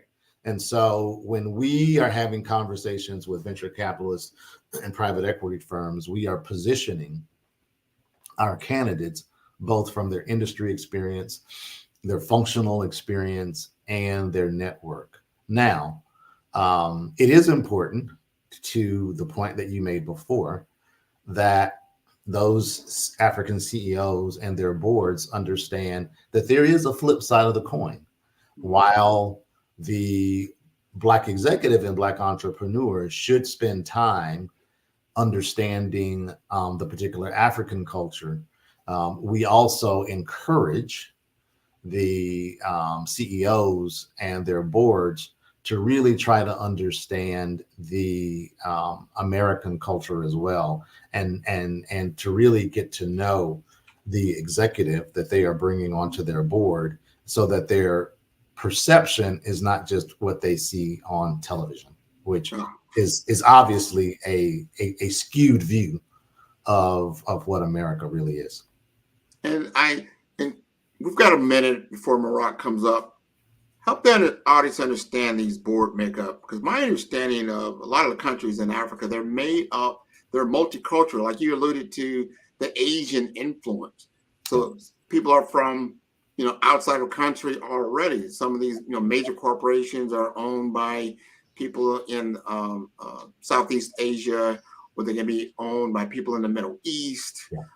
as well as some, European board members, obviously a lot of people in the country, and then, the American. Just help us understand the board makeup from a cultural perspective. Great question. So the majority of companies that we're dealing with are either Black owned, or the venture capital firms and private equity firms, although they may be European or American or of other cultures, the operating committees, the operating executives are primarily Indigenous African, and many of their boards are Indigenous African. And so our focus, when we look at who is our target market for companies on the African continent, and to your point, there are many, many, many companies on the African continent that have primarily European boards. So we look for companies that are primarily have Indigenous African boards. Interesting. Great question. See, Marak is back. Hi, Marak. Thank you guys so much for sharing all of the insights. Henri, before we let you go one more time, where can candidates who are interested, companies who are interested in partnering with you, corporations looking for talent support, where can everyone find you? www.globalboarddirector.com, all one word, Global Board Director, or feel free to send an email to info@globalboarddirector.com. And also feel free to connect with me on LinkedIn. I would love to hear from you. Amazing, amazing. Well, thank you so much for sharing all of your insights this evening. It was great hearing all of the information that you shared, and we really appreciated it. Genius is common, and I'll see you both on the other side. Awesome. Thanks so much, Grant. Thank you. The Black Business Expo's mission is to raise funds for high school seniors going to college or K-12 entrepreneurs. The Expo is a fundraiser for students. You may go to www.blackbusinessexpo USA or go to the Cash App $BBXUSA to submit to our college fund or to donate to our college fund. Our goal is to give laptops and up to $5,000 to 10 students. Students who are interested can register online at www.bbxusa.com. Every dollar counts, so we want to remind you to donate to the scholarship fund. We also want to thank our Black Business Expo USA sponsors for January of 2024. Those are NC100, Moody Capital Partners, Suede Soul, Lotus Rocher Coaching and Training, The Hello LLC, 5-Star BDM Media, Carolina, Virginia Minority Supplier Development Council, Step Management, BHS and Associates, Marjorie McLean Foundation Incorporated, Genius is Common, Earth Essentials, Mullane Shania Global, Executive Women's Success Institute, The Quality Coaching Company, Superwoman Business Services, Creative Force Studios, Lee Entertainment, Artistic App Design, Black Business Expo USA, Genius is Common, and I'll see you on the other side. Did you know that approximately 333.34 million businesses exist today, according to a report from 2021? And you may be one of those businesses, or maybe you're not in the business market yet, but you're aspiring to be a business owner.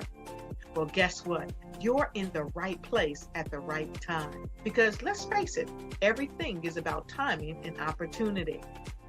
Hi, my name is Dr. Lotus Rocher, and I'm the CEO and founder of the Lotus Rocher Coaching and Consulting LLC, along with the Lotus Rocher Ignite Show. 15 minutes of success with Dr. Lotus Rocher, as well as books to boom your business and bring who you are. And today, I want to bring this amazing message to you about the Black Business Network and the Black Business Olympics.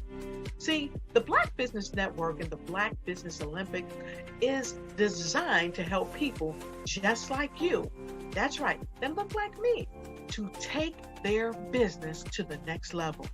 Not just in your front yard or your backyard, but globally. The Black Business Network and Black Business Olympics is designed not to just help you survive, but to help you thrive. So join us today as we come together with businesses all around the world to support our students, our children, our young teens, our young entrepreneurs. What we do is we come together to help raise funds for students who are aspiring to be business entrepreneurs, who are aspiring and who are thriving in college. We endow them with a wonderful opportunity to gain scholarship of either a laptop or several thousands of dollars.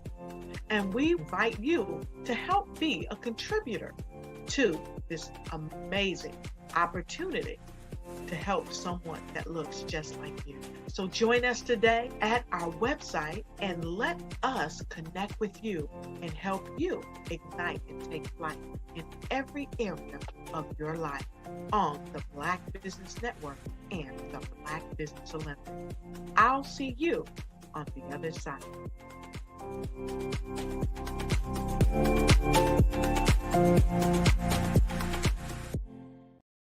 I am from Washington, D.C., but I was raised in Durham, North Carolina. I came to Durham when I was about 5 or 6, and then I traveled back and forth to D.C. because it's where my people are from. One of the unique things about my family is my mother, she's also an artist. She does quilting, and she does a lot of artistic things. And then my son, he draws with both hands, his right hand and his left hand, like I do. So that's kind of a family trait. And then my other son, he's a videographer, and my daughter, she works, she's a regional vice president for Sunglasses. When you start out drawing and sketching, you want to continue to explore, each avenue. I do pastels, I do pen and ink, I do painting, I do acrylics. I haven't done oils yet. But I try to do all facets of art. What I say to a lot of times to people is, you can't put yourself in a box when you're an artist. You have to explore. And over the course of my life, I've tried to explore different mediums. I also do sculpture as well. I choose my subjects by the intensity that they have in their faces, or the intensity that somebody is moving, because I do more than portrait drawings. I also do I do abstract, and then I do figurative drawing also. Well, what happened in this particular show is that I started out trying to come up with something that would be a little bit different than what everybody else is doing. So I was working on a Barack Obama show, and they wanted me to do some paintings of Barack. And so what I did was, because of the deadlines, I kind of did it kind of fast. And then I realized when I was doing it fast, I enjoyed it. And so then I started doing other pieces the same way, and I started to enjoy those pieces also. And so I came up with this particular style. And it's a style of lines and colors. And what's interesting is that when I was in college, I did a show called Lines, Colors, and I talked about the boldness of the blacks, the hotness of the whites, and this is how this has come about, later on in my life. And the colors comes from a lot of the entertainers that I work with, where they wear different colors. They don't wear, your plain reds or your whites. They wear different colors, and so that's also another piece of what's giving me the colors. The subtitle of this show is Faces That Speak Life. That's real critical. Faces that speak life. Each one of these pieces is a life source and a life energy that's being put on display for people that are looking at it. I always say in terms of my art, it's not important that I draw them. It's important what you get out of what I draw. I don't try to just draw it because you like it. People wanted me to do prints. I didn't do prints.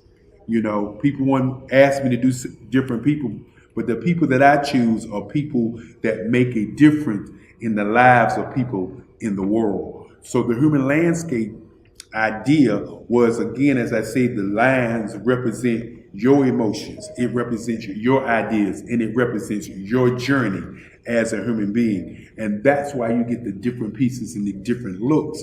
And as you notice, I try not to do one look that looks alike another look. And that's what's the most important part of this show.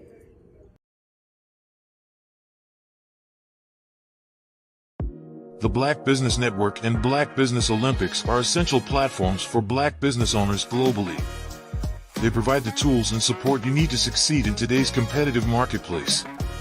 Join us today as we collaborate together with businesses from around the world to support our children, students, and young future entrepreneurs, Black businesses and corporations. We raise funds for students going to college and young entrepreneurs who are aspiring to be business owners, and we invite you to be a contributor today. Visit the website www.blackbusinessexpousa.com to connect with and learn more about how the Black Business Network and Black Business Olympics can help you not only share your amazing business story to businesses, but also serve future generations. Hello, my name is David Jones, CEO and co-founder of the Hello LLC, where we help businesses build a culture, brand and experience, and leverage technology to pivot into Web3. Join the Black Business Network streaming live into Roku, Metaverse, STEM City, Black Multiverse Enterprises, Hulu, YouTube, iHeartRadio, Apple, Facebook, LinkedIn, Spotify, Twitch, and Google Podcasts. Tune in, turn on, and let's thrive.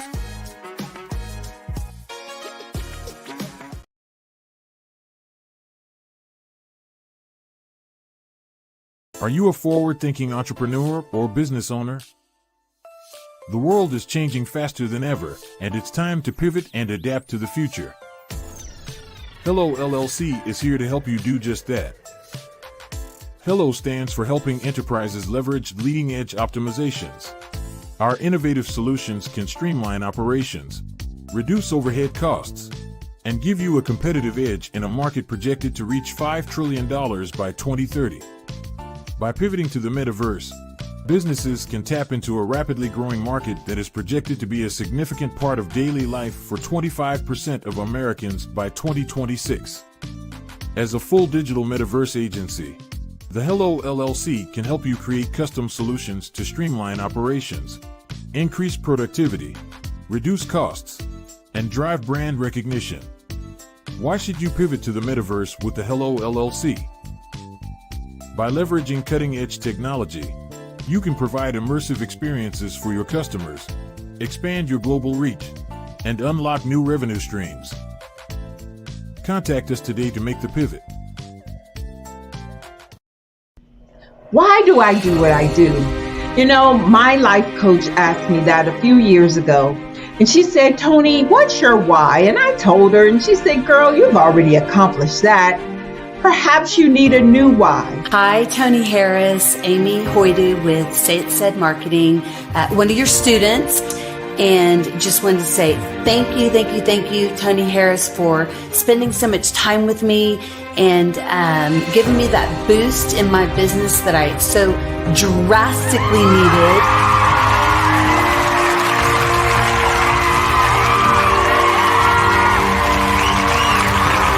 My why is to touch, move, and inspire my clients to take drastic steps to be better than they were before they met me.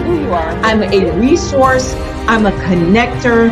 I want to help people build deeper relationships that are beneficial to their life and business. That's what I do best. So, first thing you got to do is show up. And speaking is a way to magnetically attract your ideal client to you. How many of you use social media that way? Absolutely. And this is how you look to the world. Drastic steps are the steps that are needed to be successful. And my business is drastic denotes a mindset. Getting out of your comfort zone. Doing something that you don't necessarily feel comfortable doing, want to do, but you know it's a necessary step to be successful in your business. I get the most satisfaction when I see my connections flourishing into relationships long after I am gone. Hi, my name is Jasmine Augustine with Media Jasmine, and I've joined several networking and referral groups in the area. And Network in Action Northeast Houston with Tony Harris Taylor is one of the best organizations that I've joined. I love that piece of what I do, and it is what fuels my fire.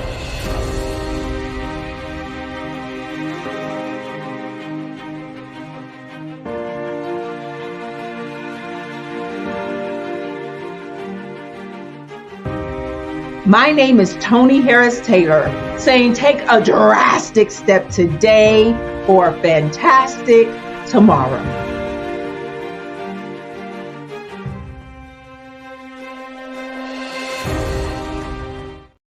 Follow the Brand TV broadcast host, Grant McGaugh, as he visits with top executives and entrepreneurs to find out their secrets of success with their personal brand. Follow the Brand TV broadcast host as he focuses on brand development to build better relationships, bring value to your business, relationships, and career. You will enjoy listening to each episode that is tailored to speak to you directly. If you're looking for this type of clarity in terms of building your brand, you have tuned into the right station.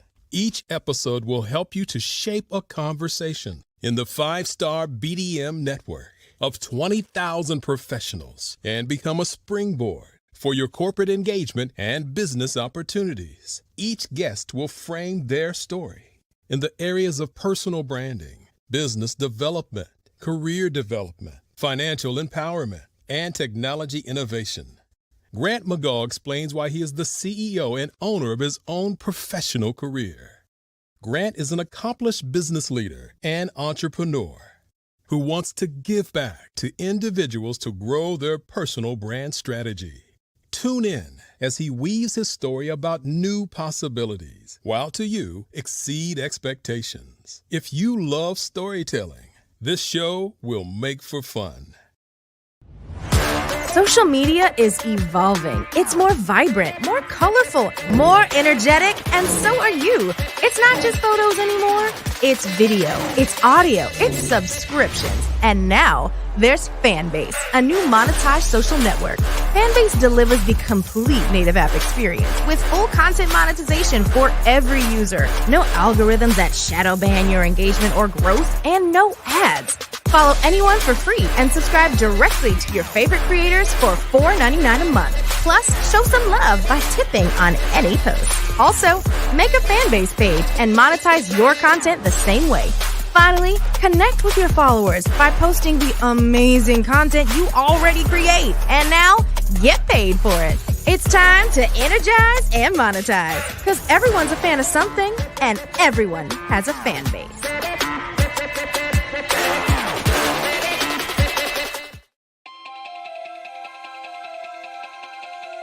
Could you live without income for the next year, 2 years, 3 years, maybe even 5 years? You might be thinking, well, that's a silly question. Well, is it? What if some medical event occurs in your life where you no longer can be the superstar in your household and generate that income? Or what about a planned event where your income comes to a sudden stop?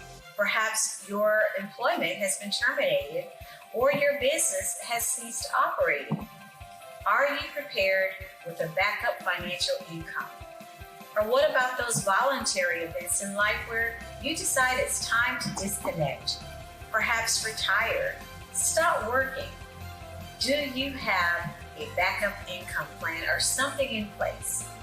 I'm Sabrina Protic, your financial coach, helping you develop an income plan. Your financial tomorrow depends on what you do today. Connect with me for a bright and secure financial future.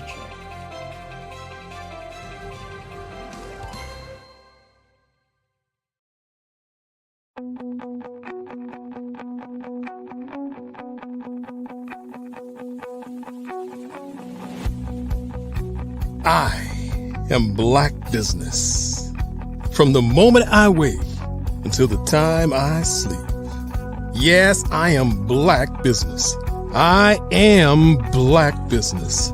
Tell me, are you Black Business? I am Black Business. Do you support Black businesses? Listen, I support Black business because I am Black Business.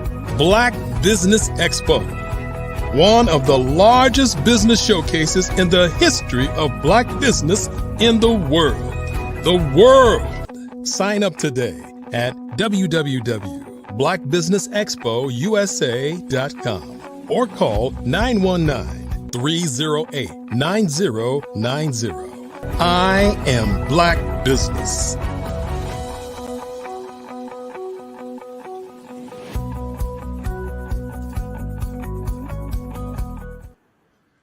Good evening, business owners, entrepreneurs, thought leaders, and corporations.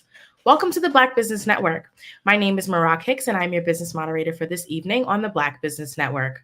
The Black Business Network is a 24-hour business network showcasing Black businesses, business owners, entrepreneurs, and thought leaders worldwide.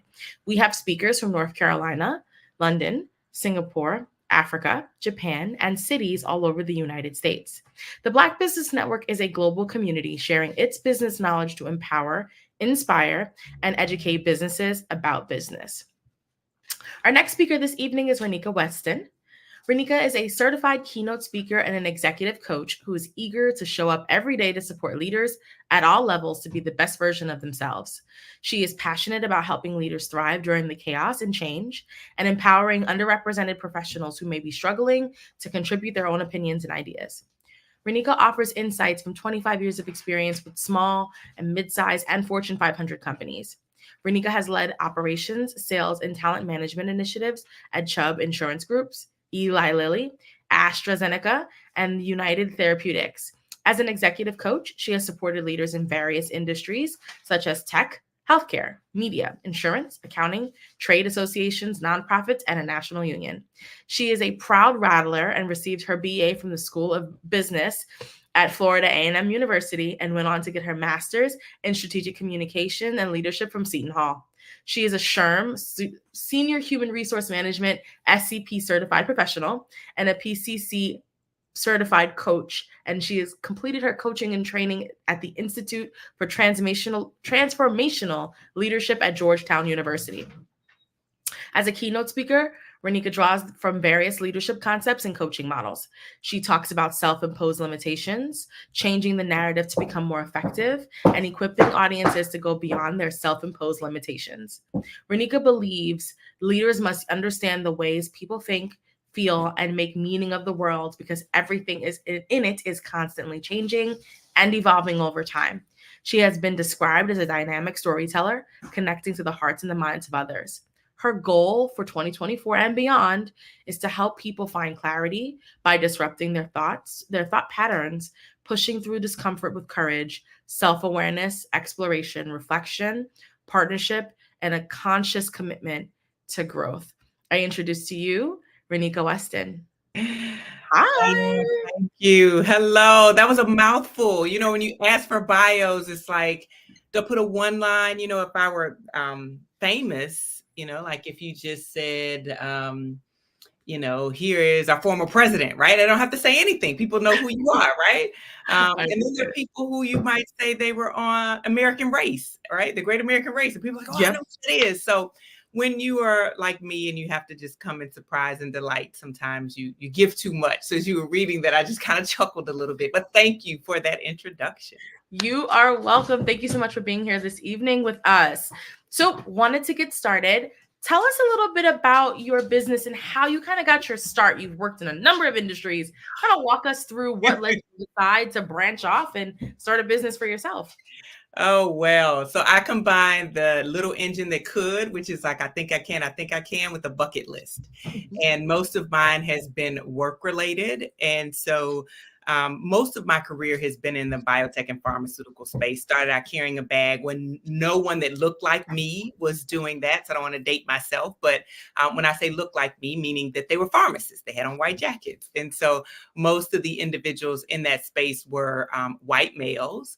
And I can remember being the only, and I thought, I don't want to stop here. I'd like to do more. So continued. And I love the idea of really being able to help individuals grow.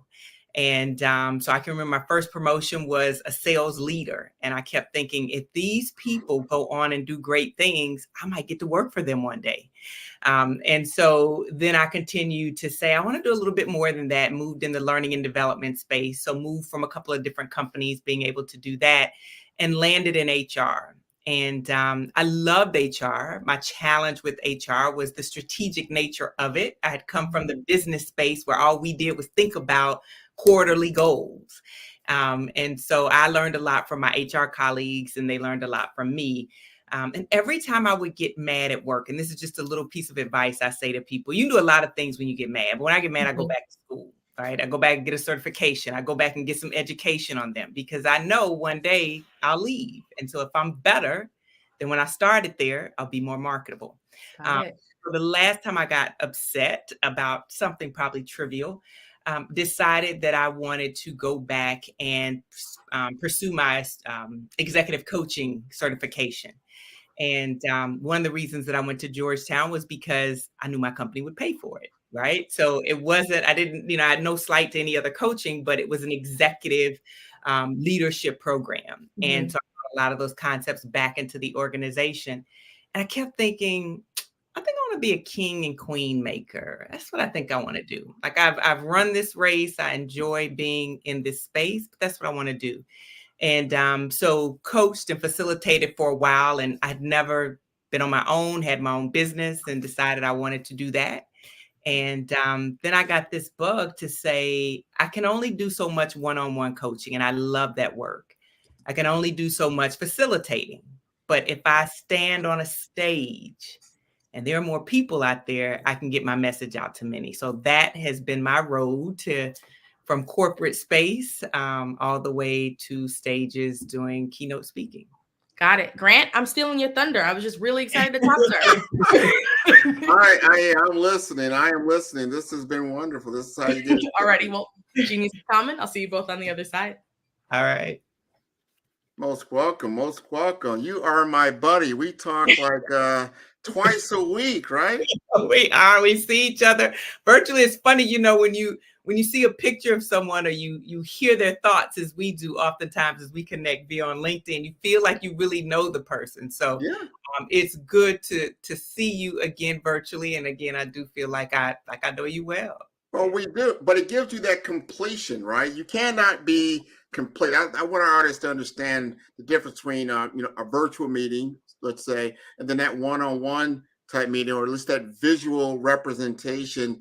A lot of times you're dealing with someone on a social media platform, and you're exchanging a lot of text for the most part, and you're seeing some imagery go back and forth, but it's not always that one-on-one. So it's always good. This is almost next to good of being in person, that I get to see you. And I am so impressed with your particular history, what you're doing, and that you come to join us on the Black Business Network. You are wonderful. Yeah. We're not going to let you get away, because you got some experiences and some knowledge that we can all benefit from. You alluded to that a little bit with Maroc. We want to talk to that age group that Maroc is in, because we need to get our next generation up to speed and gaining the confidence. You talked a little bit about navigating all these different hats and going through all these different corporations and getting opportunities to go to some very prestigious coaching classes. What was the thing that motivated you to navigate through all those different circumstances? That's a good question. I always wanted to learn from the best. And best is sort of, what you think is best, what I think is best might be different. But in my mind, I always wanted to learn from the best. And I used to run a lot. And I remember the first time I ran a 5K, I was like, I'm not going to make it. And I saw this woman ahead of me, and I said, that's my bunny rabbit. As long as I can keep sight of her, I'm good.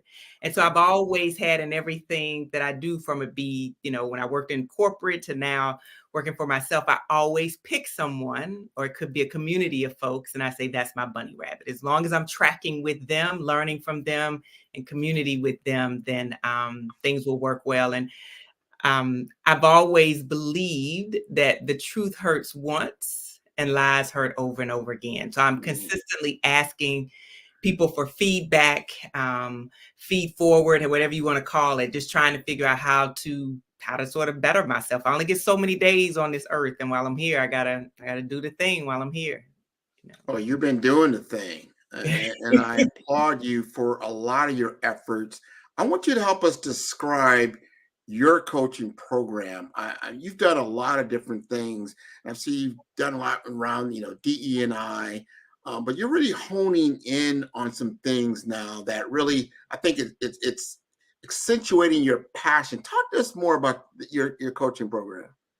Yeah, so there are a couple of things that I focus on. I would say it's kind of like a trifecta. So one of those is the consciousness of leaders, because we oftentimes think of people's skill sets and how they can work, but it's moving people through their consciousness, and then moving them through their consciousness. A lot of it is helping people unpack their stories. And I enjoy working with many clients, but some of my favorite are Black folks. Because we have a lot of story, right? We have a lot of isms that show up. As a Black female, I have racism that shows up in my stories. I have ageism. I have sexism, and all those things help narrate the way in which I operate in this world and the way I see the world. And so those isms, my identity, some of those limiting beliefs. So I work with individuals to help them to be able to understand their stories. Because once you understand your story, you can rewrite it. You can be the editor of the story. But if you don't understand the characters you play in those stories, why you show up the way you do, how you show up in the way that you do, then it can be a challenge for you. Let me ask you this, because that's important what you just said. So understanding those narratives that are playing in your own mind, what's playing in society, right? And understanding when you're operating or about to engage with someone else across from you, that they have narratives that are operating within them as well. Like, we don't own sexism, you don't own racism, you don't own ageism. These are just floating narratives that are out in our world that we're sharing. And I don't think sometimes we understand, or maybe we do, or we create perceptions of individuals before they even speak. Do you help coach people? Because you said some things about consciousness, your awareness, your mindset. Is that something that you work with people on? It is. And one of my favorite things to ask people is, how do you know? So, oftentimes people will say a thing, and we don't understand where those things come from. So oftentimes I'll say to clients, is that your ancestor speaking? Like I had a client one time that said to me, these people want to be in my business, asking me all these questions. And I said, well, how do you know? And they said, well, they asked me. And I said, well, could it be that they're just getting to know it? I just know they're being nosy. And I said, is that your ancestor speaking? And she said, what do you mean? And I said, there was a time when that may have served your ancestors well, to keep silent, because talking may have been detrimental to their health, may have even been detrimental to their lives if they shared what they had in their homes or the things that they had. I said, but this is a new day. And so I'm not suggesting that you do that, but what I am suggesting that you do is to think about, where does that narrative come from and how is it serving you? And then my next question is, like, what do you want to do about it? So if that's how, if that's what it is, that's what it is. And that's okay. But understand the root of that and where all of that comes from, to then figure out if you want to tell yourself a different narrative and show up a little bit differently. That's so important. I want our audience to really think about that and visualize what you're saying. And I'm going to take this back. We're in the Black Business Network, and we're talking about Black entrepreneurism. Maybe there's my ism, right? And what I'm saying is this, is that specifically in the South, it was a law. Some people don't realize this. It was a law that if more, I think it was either 5 or 10 Black men came together on a city street, preferably like downtown, because that's what downtown a lot of the business. If they came together and congregated, they would be arrested. right. Right. And this is how, this is the center of business. This is how businesses form relationships, networks, how we get things done. So it was a law that if people came together, especially invisibly in public, that they would be arrested. This is a narrative.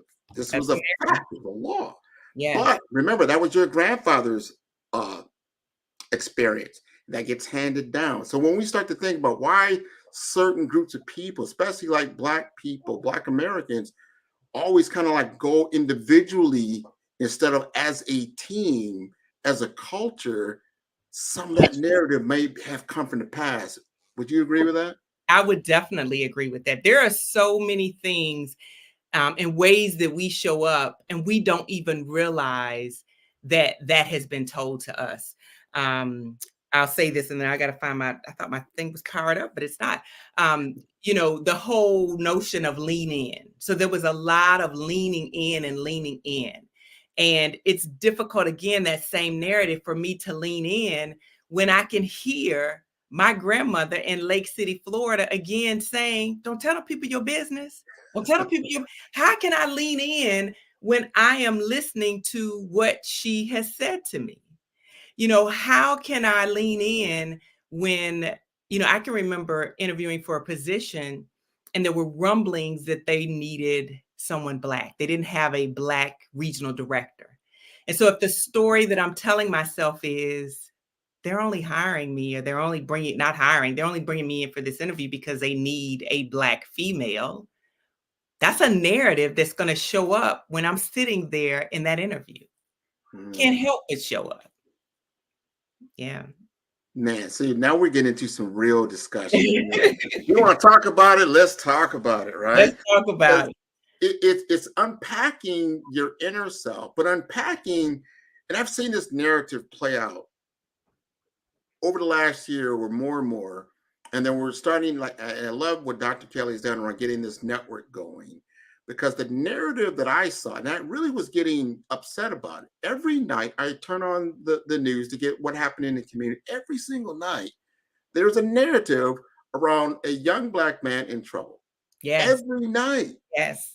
And he said, well, maybe that's only in Miami. That's where I live. No, every city I travel to, every single night. So you're going to tell me we are 16% of the population, but we are 99% of the criminality that's happening in this country that you want to report on every single night? Mm-hmm. Really? So this is this narrative. So when you work with somebody, you have this narrative, someone else does, and then you're going into the workplace and all these things accumulate. And then when we get things like George Floyd and what happened, and then if you work from home, maybe it's not as bad. But think about it, you go to an office and you're surrounded by all kinds of different people. And here you are, you have to represent not only yourself, but your entire culture. How about that? So let me ask you this about that representation, because that is a narrative that we tell ourselves. Yeah. If I don't show up, or if I don't perform, that's ruining for everybody behind me. And I actually said to an employer one time, because I was the only, and I asked them the question. I said, I know I'm the only person here. What do you think about that? And they pretty much didn't think much about it. And I said, if I don't make it, if I'm not successful, would that hinder you from hiring somebody else that looked like me? Mm-hmm. They kind of thought about it, and I asked them, I said, please don't let it. Please don't let it, because I am an individual and that's a lot of pressure for me in this role, to have the pressure of being new as a leader and also have the pressure of knowing that if I don't make it, that you will not hire anybody else that looks like me. So just promise me that. You don't have to promise me anything else, but promise me that.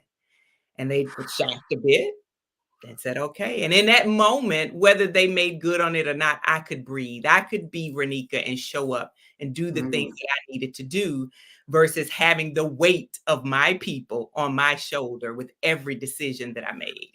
I love that, man. You have to be your authentic self. Yes. But you do have to bear some of that to certain people, because if you know that they're consuming this kind of information about you culturally, whatever you want to call that, every night, so you know you're already weighted in a certain area. And they're not like, hey, I couldn't sit down at a person from Asian descent and think I truly understand their culture or what affects their culture and all this stuff. So I have to go through that. I have to learn things. You're a human resource professional, so you kind of understand where I'm coming from, but you still have to have a certain humanity that of commonality, the human instinct about certain things, but understanding what the belief systems are around the people that you're dealing with and yourself and how that all plays out. So I commend you for what you do, because you sound like somebody like, we need to get on the couch, right?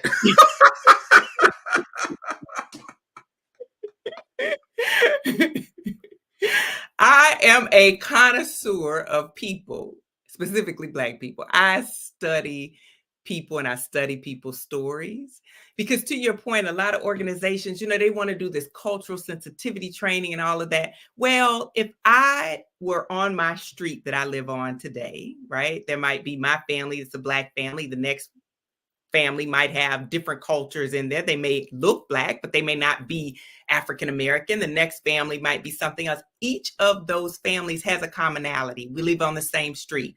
We live in the state of Maryland. But where did they grow up? So what they bring to that street is also, what the customs that they grew up in. And if you took two families, even if you took two Black families, you took one from the South and one from California, there will be some commonalities, but there are going to be a lot of differences. True. So that's why we have to hear and understand people's stories versus just trying to say, oh, I know who that person is. And that's why I want to be on the stage, because I can do it one-to-one. I can do it even in coaching, but the message on the stage, to your point, these people that are watching the news, the people that are getting these false narratives about us, they need to understand, especially if they're in decision-making positions, they need to understand what that weight is like for us and to understand the stories that we tell ourselves and help them to understand how they can support us when we walk into these spaces with these stories on our backs. And we do. And because those stories, they haunt us, some of them, right? Mm-hmm. It's like we're about to go into Black History Month, the history of Black history in America, unopposed to some senators from South Carolina don't want to realize there's some racial overtones in this country that were definitely institutionalized. Wasn't somebody's opinion. It was there, but we are reminded of it every single month. Some of that is good, some of that is bad. It's like, well, what are we doing now is so important. And I have white friends, I have all kinds of different people. And they'll say, well, no, Grant, you're different. And that's why I don't like hearing that. Wow. So what's your response? We're talking about you, we're talking about somebody else. Hey, you're different. What do you say when they say that? Tell me what you say. What do I say? Yeah, what do you say? Honestly, that's a teaching moment. And I had a friend of mine say that. I said, what do you mean by that? I'm different? Well, you're not like what you said. Well, I'm like the guy in the news you just saw last night, unfortunately, because I would tell them, like, poor people are poor people. Most of those people you see out there are socially disadvantaged people. That's right. Right. I'm not at that level. So yeah, I am different from that aspect. But however, I have been in different areas of the socioeconomic level throughout my life, and then my family's life, and my family's life. So I can understand the situation. I don't want to be in that situation. Doesn't mean when I leave your house, I'm going down to a criminalized area. No, but I don't want you to think that every Black person that you come across lives in some kind of criminalized area. Or all those stereotypes that go along, like every Black people is like on some kind of welfare program. Everybody that doesn't speak well. Everybody knows looking for a job or don't have a really good job or not a job that's not like your job. Is that what you're trying to say? So those narratives are the narratives that we need to like really just get rid of. You're very educated. I love what you're doing, Miss Weston. Miss Weston, and how we interact. And me and you, just so the audience know, me and you, we interact every week with people from all walks of life. Yes, we do. And we interact with their business is all about, what our business is about. No one has anything about that. We all interact and we learn from each other. And I would like to see that more of the majority instead of the minority as far as experience. Me living in Miami, Florida, I've learned that. Everything you just said. Just because a person may look a certain way doesn't mean they are what you perceive them to be. That's right. So many people walking around here, they might be light skinned, meaning light Caucasian or something like that, but they could be Cuban, they can be Jewish, they can be from Australia, they can be from New Zealand. You've got to allow that person to define themselves. Yeah. So that's my question I want to ask you. How do you want to be perceived professionally and personally?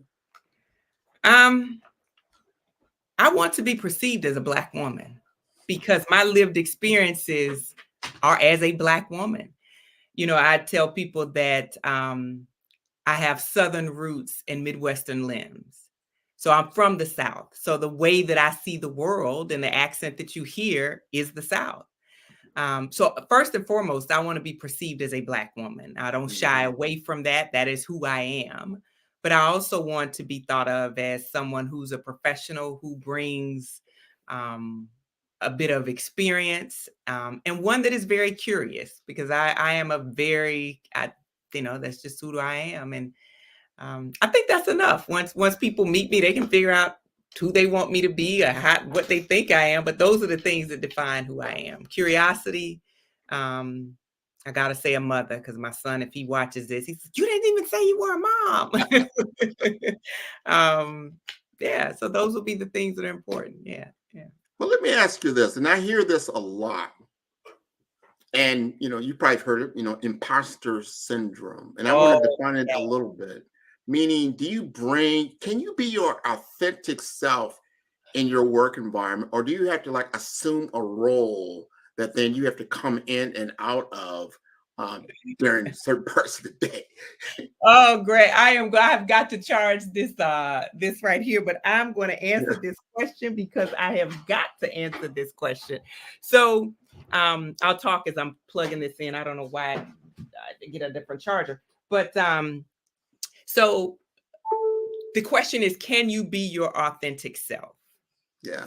And I would say yes, but understand that there could be consequences for that. So as a kid, I remember telling my father, people are not going to tell me who I can be and what I want. And he said, well, they're going to control you a little bit. And I'm like, no, people won't ever control me. He said, well, depending on how much you make, they'll control where you live. They'll control what type of car you drive. They'll control the restaurants that you can go to. And I thought, well, that is true. So there are consequences when we say we want to be ourselves and we don't want to conform. And I do believe that you do have to be your authentic self. You have to show up in an authentic way. But the challenge with that oftentimes is people are not connected to their values. So if I know what my values are, my values come out in who I am. If I espouse family and I say family is important to me, my authentic self says at 6 o'clock, I got to get out of here. I got to go to my son's football game. I'll catch you at 9 when it's over and I can get him something to eat and we can get back home. But the authentic Renika who values family, that's what I got to say.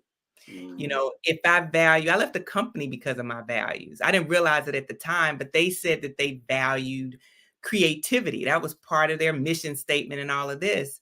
Well, something happened and they couldn't pivot. And I kept asking them about, where's our creativity? Why can't we do this? And they just couldn't. And I couldn't, to me, it was like they had lied to me. Right. And I just, at that moment, I started looking and I left that organization because of that. So my authentic self would not allow me to be a part of something that was clashing with my values. I didn't know it at the time because I don't think I knew what my values were. But I think to be your authentic self, you have to figure out what's true and what's important to you.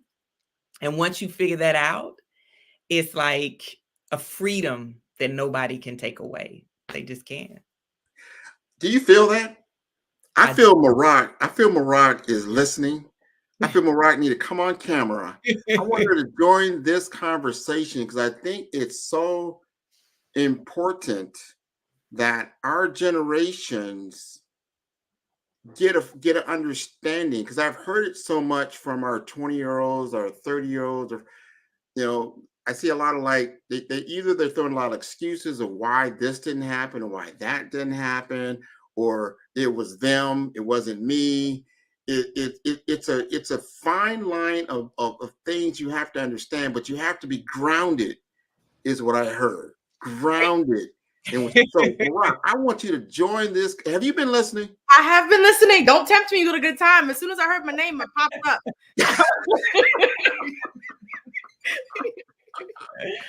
I want to get your opinion. I want you to chime in. How do you feel in your roles that you've been? Can you bring your authentic self to the workplace? So, what I can say is this. I have worked in a number of different capacities in HR. I have about 11 years, almost 12 years of experience under my belt right now. And I've worked predominantly in startup organizations. And for a really long time, the answer to that question was no. I've been in experiences where I've been the first, the only, and I mean the first Black person, the first Black woman, the only Black person, the only Black woman, and having to navigate conversations and experiences, being an intersectional person, understanding that I am Black and I am also a woman. And then also doing that and having those experiences at varying levels of leadership, right? I've been at the table and still having experiences where I couldn't bring my full self to work every day. So that's kind of why I started my business, because I've come to understand from my perspective, if I'm the CEO, I show up as who I want. So that's number one. I think number two, it also means in my direct experience working with clients who work with me, you are understanding that I'm coming to you and I'm bringing a service. And that service is creating experiences for organizations where they can bring their full selves to work. And I do it unapologetically because I have my own business. So I show up as HR in my leggings. I'm wearing leggings. I got on UGG boots. And that's just it. And while, people typically have a visual for what HR professionals look like, I'm looking to come in offering this service, breaking barriers, breaking perspectives and perceptions, because if I don't do it this way, I'm always going to fall into that gap of never really getting to be authentic. And I don't think that was fair for me. So I really try to make an impact in organizations to make sure that other people can have that, because there's nothing worse than, when you're Black in an organization, it's like you see if there are other Black people there, you're all automatically best friends. Everyone's asking if you've known each other for years. Oh, you guys have been friends for a long time. We're like, we met 2 days ago, right? So taking that into consideration, it's just been really important to me to make sure that as I'm working with these companies and these clients, that I'm visual, that people know who I am, that they know what I do, and that I do it authentically as myself. Because then if I'm doing it in a leadership position, one, it's freer for me. And then two, it all opens the door for other people to bring their full selves to work as well. Yeah. All right. What do you have to say? We just heard it from I'm going to say your exact age, but you're what, 30 something? I just turned 32. Yeah. That's what I thought. I love that. Right. And I'm not going to mention Miss Weston's. I'm a Gen X. How about that? Gen X. He's fine as well, right? So there's generational, philosophies, experiences, but everything. But what I've heard from you, and I think I've even seen it from both of you, is the entrepreneurship. It's like I can be better running my own ship than be a part of a ship. Because sometimes those ships that are there are so rocky, like you could be working with the same group, but because now you're coming in the CEO role and you're not under their W-2 payroll, they see you differently, as opposed to the other. Would you both agree, or who wants to take that? I 100% agree. Yeah, I would definitely agree. There's a different sense when it's yours. Yeah. And I am thankful for all of the exposure. Because if I had the opportunity to have a nonprofit, it would be called Expose Me. Yeah. because I got so much like I would take things back that I would learn at work to my friends, to my relatives, restaurants I would go to that I knew I wasn't going to go there if I was paying for it, but the company was paying for it. So there's so much exposure, training, all types of things that I got in the corporate space that I am totally grateful for. But I think just like with anything, even in a relationship, you can outgrow it. Yeah. And I think some people outgrow corporate America. I think there are other people that stay and they wait until the corporation says their expiration date. I think Marak and I decided we were going to determine our own expiration date. Yeah. And either way works, whatever works for you, but know that there's probably going to be an expiration date at some point in corporate America for you. Let's change the narrative just a little bit, because you're doing some things now. And what I heard you saying, you're going into this now public speaking role. You're doing some like executive speaking. You're getting out there now. What do you got on the horizon around your speaking career? You said, what do I have on the horizon? Yeah, what do you got going on? What's going on? My bucket list is to go back in the spaces where I selected those speakers, where it was pale, male, and stale. Ooh, okay. So when I was in biotech and pharma, every year we'd have a national sales meeting. And it was no slight to anybody selling Amway because my parents sold it, but it was like an Amway meeting. You know, like, I get all excited. And we bring in these speakers, and many of them were rah-rah. Some of them were thought leaders, but a lot of them were rah-rah. I sat in the room. I helped to write the checks. I helped to select those people come on the stage. And in my tenure of 20 plus years, and I served on a board with a trade association, did the same thing, bringing people in. I may have seen a handful of people of color, of color in my hand. And Black, I remember one man who had been formerly incarcerated, who was now a chef, maybe an ex sports person, football, basketball, no slight to that. But my thing was, that's what I want to do. I want to get on the stage, and I don't want to rah-rah inspire people. I want people to lead transformed. I want the message to be a message that leaders and the people that they lead can hear, and they will walk away being different. They will see each other different. They will interact differently with each other. So that's how I got to it. So, Marak, if you went to this conference that she was going to be a speaker at, how would you feel about that? I mean, that would feel great. I've been in the seat at those conferences. I've also planned a few, and very seldomly do I get the opportunity to see someone who looks like me, right?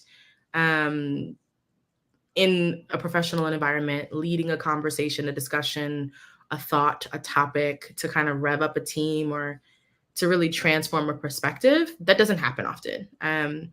Working the conference circuit and being a speaker, I've seen that there's often not a lot of us in the room. So that would make me feel incredible. I would be super hyped for that. I think that's important. And that you're breaking down some walls out there, some glass ceilings out there. I know there are other Black female speakers, but like I said, there's not a lot. And you don't see them as visible as I would like. Especially like I work a lot in the healthcare realm. A lot of healthcare. 70% of the workers in healthcare are women. Why would you not have a woman speaker? And of the workers, I mean, the entire population is probably 30 to 40, maybe even 50% in certain areas that are people of color, right? So representation does matter if you want to get across a message, and that's going to resonate. It's going to speak directly to the people. Like, so you don't want to just rah-rah something like when you go walk out the door 3 days later, you don't even know what they're talking about. What's something that's actionable, something you can relate to. So I like where you're going with this. You've done a lot of different things. We got about another minute left. Leave us with some last thoughts before we part. Oh, wow. I think the one thing that I would say is that although I've done a lot of different things, I'm no different than anyone else. I think you just have to be intentional about what you want to do.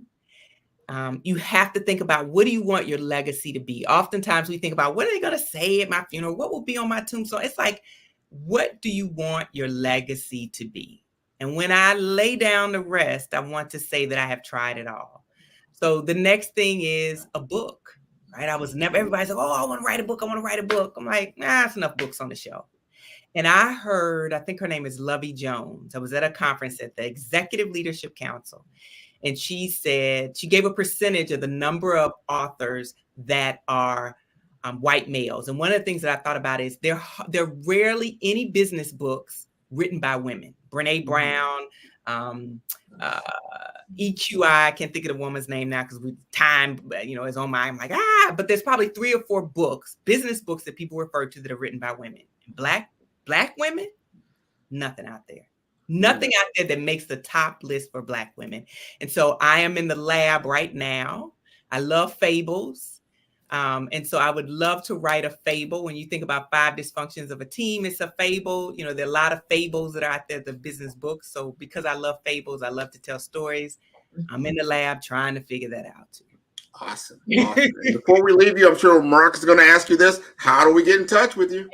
That's my well, you can just go to my website. It is www.yournextthought, NEXT thought. So wouldn't you think that's it? So it's yournextthought.com, or you can look me up on LinkedIn. I don't think there are a lot of Renika Westons. It's RANIEKA WESTON. Yeah, thank you. Awesome. Thank you so much, you guys, for joining. This conversation was exciting. I was in the background bouncing around. And thank you for inviting me back to talk. I really appreciate you for sharing all of your insights. It was great. I've connected with you on LinkedIn. And with that said, genius is common, and I'll see you both on the other side.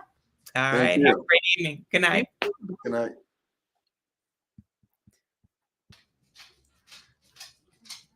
The Black Business Expo's mission is to raise funds for high school seniors going to college or K through 12 entrepreneurs.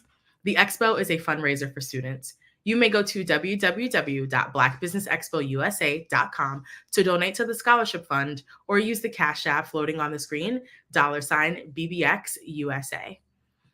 Our goal is to give laptops and up to $5,000 to 10 students. Students can register online if interested at www.blackbusinessexpousa.com. Every dollar counts, so we want to remind you to donate to the scholarship fund. We also want to thank our Black Business Expo USA sponsors for January of 2024. They are NC100, Moody Capital Partners, Suede Soul, Lotus Frichet Coaching and Training, The Hello LLC, 5-Star BDM Media, Carolina, Virginia Minority Supplier Development Council, Step Management, BHS and Associates, Marjorie McLean Foundation Incorporated, Genius is Common, Earth Essentials, Mullane Shania Global, Executive Women's Success Institute, The Quality Coaching Company, Superwoman Business Services, Creative Force Studios, Lee Entertainment, Artistic App Design, Black Business Expo USA, Genius is Common, and I will see you on the other side.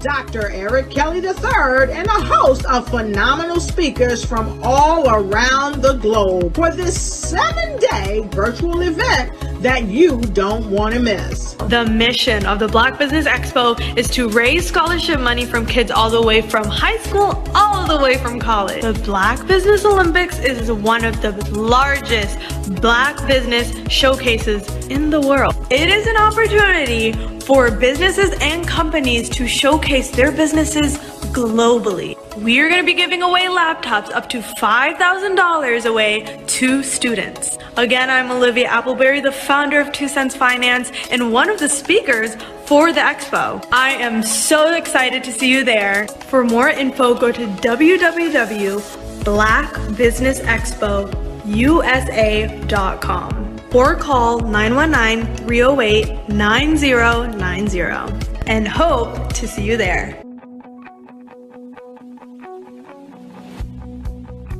I am Black Business.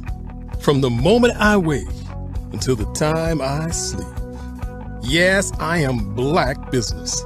I am Black Business. Tell me, are you Black Business? I am Black Business. Do you support Black businesses? Listen, I support Black business because I am Black Business. Black Business Expo, one of the largest business showcases in the history of Black business in the world. The world! Sign up today at www.blackbusinessexpousa.com or call 919-308-9090. I am Black Business. I am Black Business. From the moment I wake until the time I sleep, I am Black Business. I am Black Business. Are you Black Business? I am Black Business. Do you support Black businesses? I support Black business because I am Black Business. Black Business Expo, one of the largest business showcases in the history of Black America in North Carolina. Sign up today at www.blackbusinessexpousa.com or call 919-380-9090. I am Black Business. I am Black Business. From the moment I wake until the time I sleep, I am Black Business. I am Black Business. Are you Black Business? I am Black Business. Do you support Black businesses? I support Black business because I am Black Business. Black Business Expo, one of the largest business showcases in the history of Black America in North Carolina. Sign up today at www.blackbusinessexpousa.com or call 919-380-9090. I am Black Business. I am Black Business. From the moment I wake until the time I sleep, I am Black Business. I am Black Business. Are you Black Business? I am Black Business. Do you support Black businesses? I support Black business because I am Black Business. Black Business Expo, one of the largest business showcases in the history of Black America in North Carolina. Sign up today at www.blackbusinessexpousa.com or call 919-380-9090. I am Black Business. I am Black Business.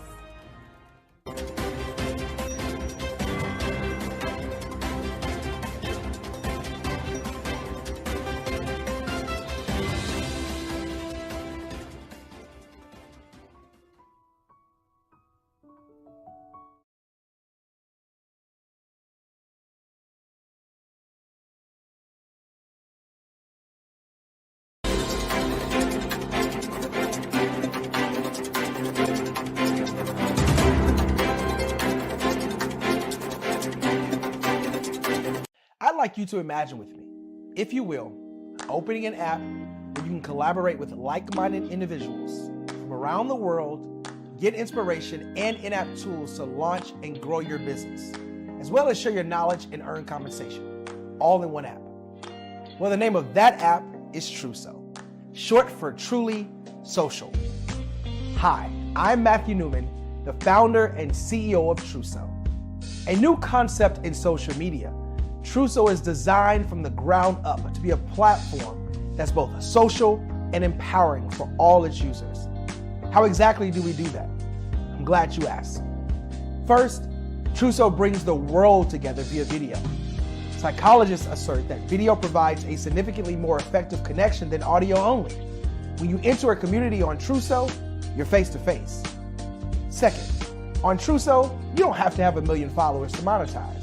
Our business model allows all hosts and moderators to monetize, no matter the size of your following, by 1, producing fee-based content, and 2, inviting others to join the platform as subscribers. Even more, Truso has an in-app resource library with over 100 free resources, forms, and documents to help you build your brand and grow your business. Third, Truso is inclusive. The deaf and hard of hearing communities make up 360 million people worldwide. Unlike audio-only apps, Truso embraces this community, providing a networking platform that allows them to participate via video and closed captioning. We even have a deaf and hard of hearing foundation in the works as well. Fourth, Truso is both social and safe. We refer to Truso as a virtual extension of the beauty shop, barbershop, and brainchild of the community. A place where there's laughter, along with wisdom, growth-oriented conversation, and genuine connections in a safe space. Truso even has proprietary security to ensure we maintain a safe environment for everyone. Where are we at now? Truso is live, y'all. We've launched in beta and we're acquiring users daily. We have an incredible development and marketing team, plus amazing celebrity influencers at the table, helping us spread the word around the globe, beginning within the African diaspora and beyond by creating a safe space for growth, connection, and collaboration. We're truly excited about Truso. We've created something special for which there is a global market. And we invite you to embark on this journey with us as a shareholder. The future for Truso is truly bright. Join us and let's go there together.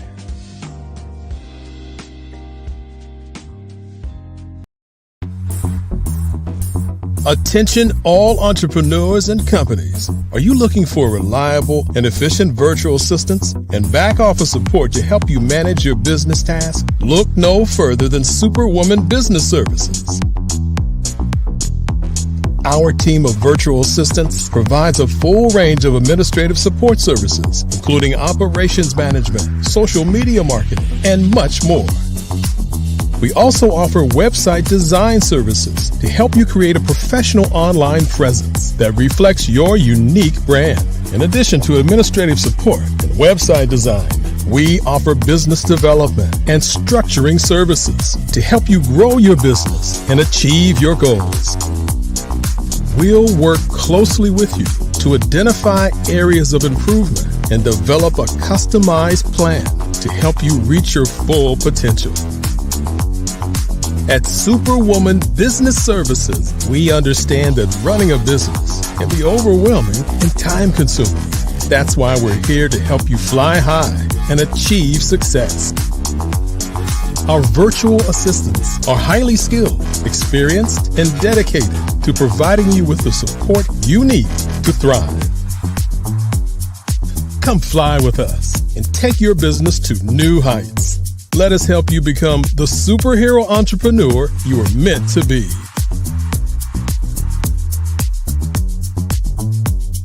Contact Superwoman Business Services today to learn more about our back office support services. Come fly with us and take your business to new heights.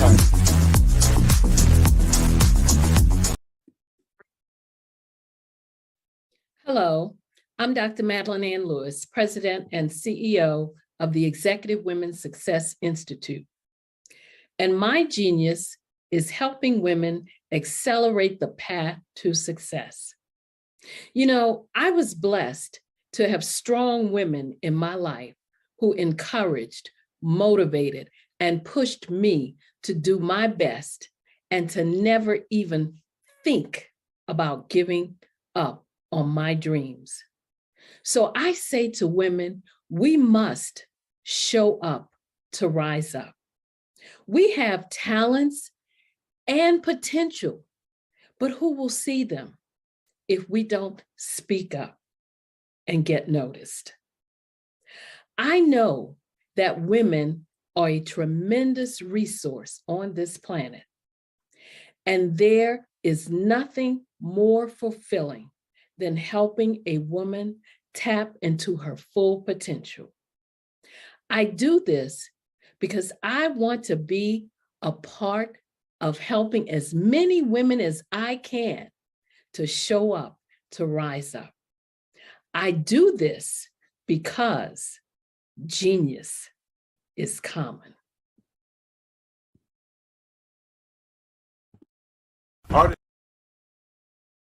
Artist to me is a creative expression of something from nothing. You know, it explodes onto the canvas, or it explodes on in my work.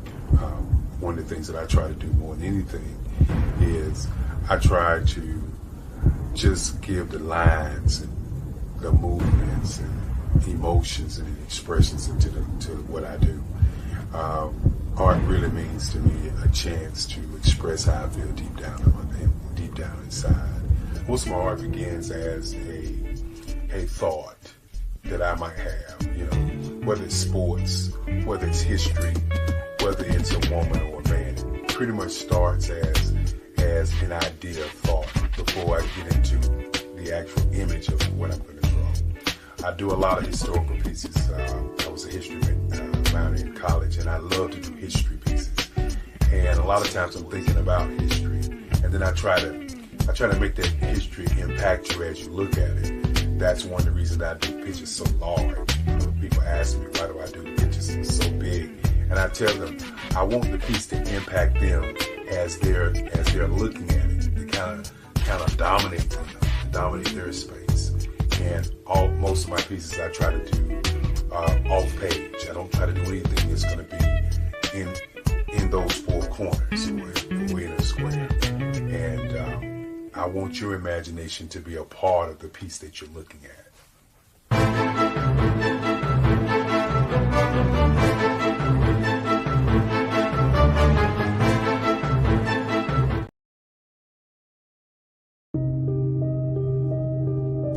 The Black Business Expo is changing my life.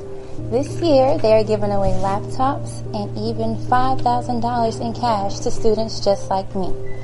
I'm Alexis, and I want to go to college to fulfill my dream of becoming an entrepreneur. Help the Black Business Expo going to www.blackbusinessexpousa.com and also becoming a vendor, a sponsor, or donating.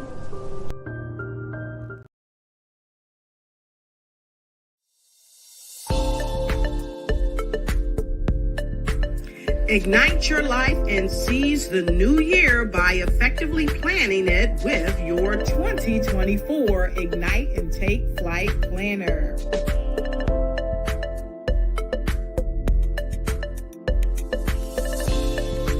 It's time to navigate your success with strategic project management. Win with inspiring quotes from inspirational people that will guide you to the success you deserve.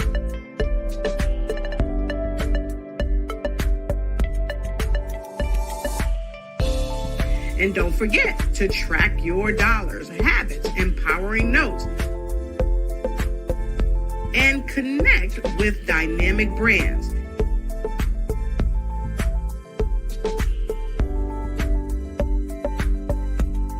It's never too late to start planning your success. Get your copy now.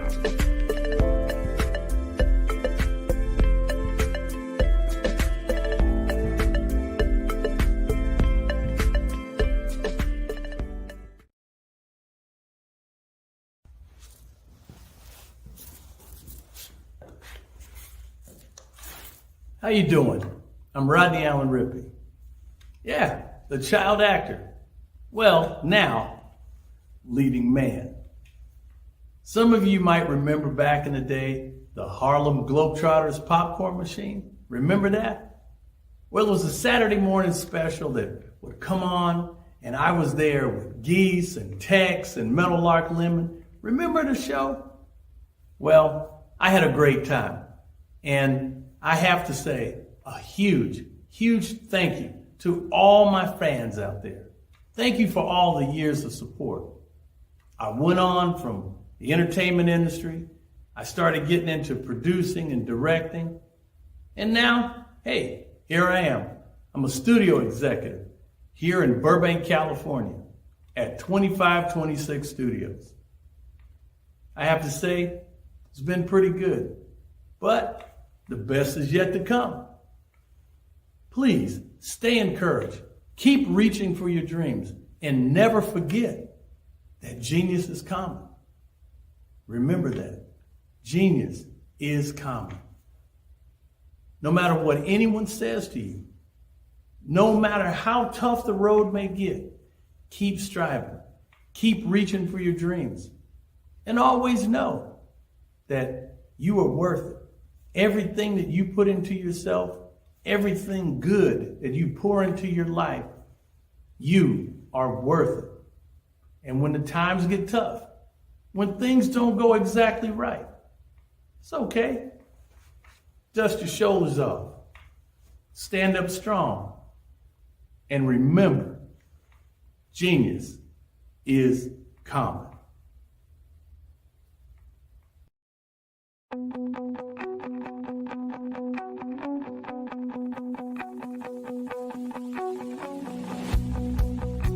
I am Black Business. From the moment I wake until the time I sleep. Yes, I am Black Business. I am Black Business. Tell me, are you Black Business? I am Black Business. Do you support Black businesses? Listen, I support Black business because I am Black Business. Black Business Expo. One of the largest business showcases in the history of Black business in the world. The world! Sign up today at www.blackbusinessexpousa.com or call 919-308-9090. I am Black Business.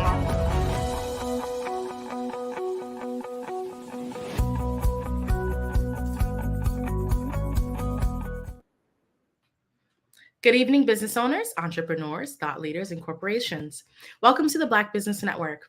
My name is Marak Hicks, and I am the founder and CEO at Miracle Recruiting. I am your business moderator for this evening on the Black Business Network.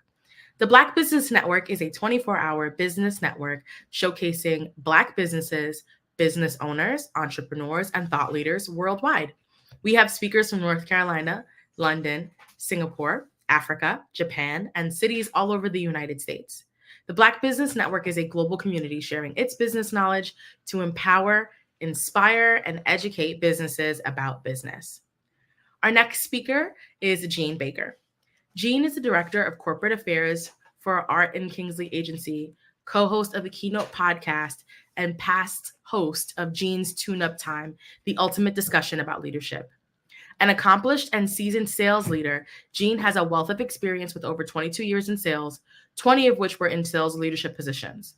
He is also an accomplished coach and leadership facilitator with an award-winning background in sales training. He is a certified partner with the Management Research Group, the Global Speakers Platform, and the John Maxwell team, and is available to consult with individuals, corporations, and nonprofits. He holds numerous professional certifications in emotional intelligence and leadership behavior analysis, including DISC, LEA 360, IDI, and Discovery Insights. He's also a certified facilitator and DEI courses.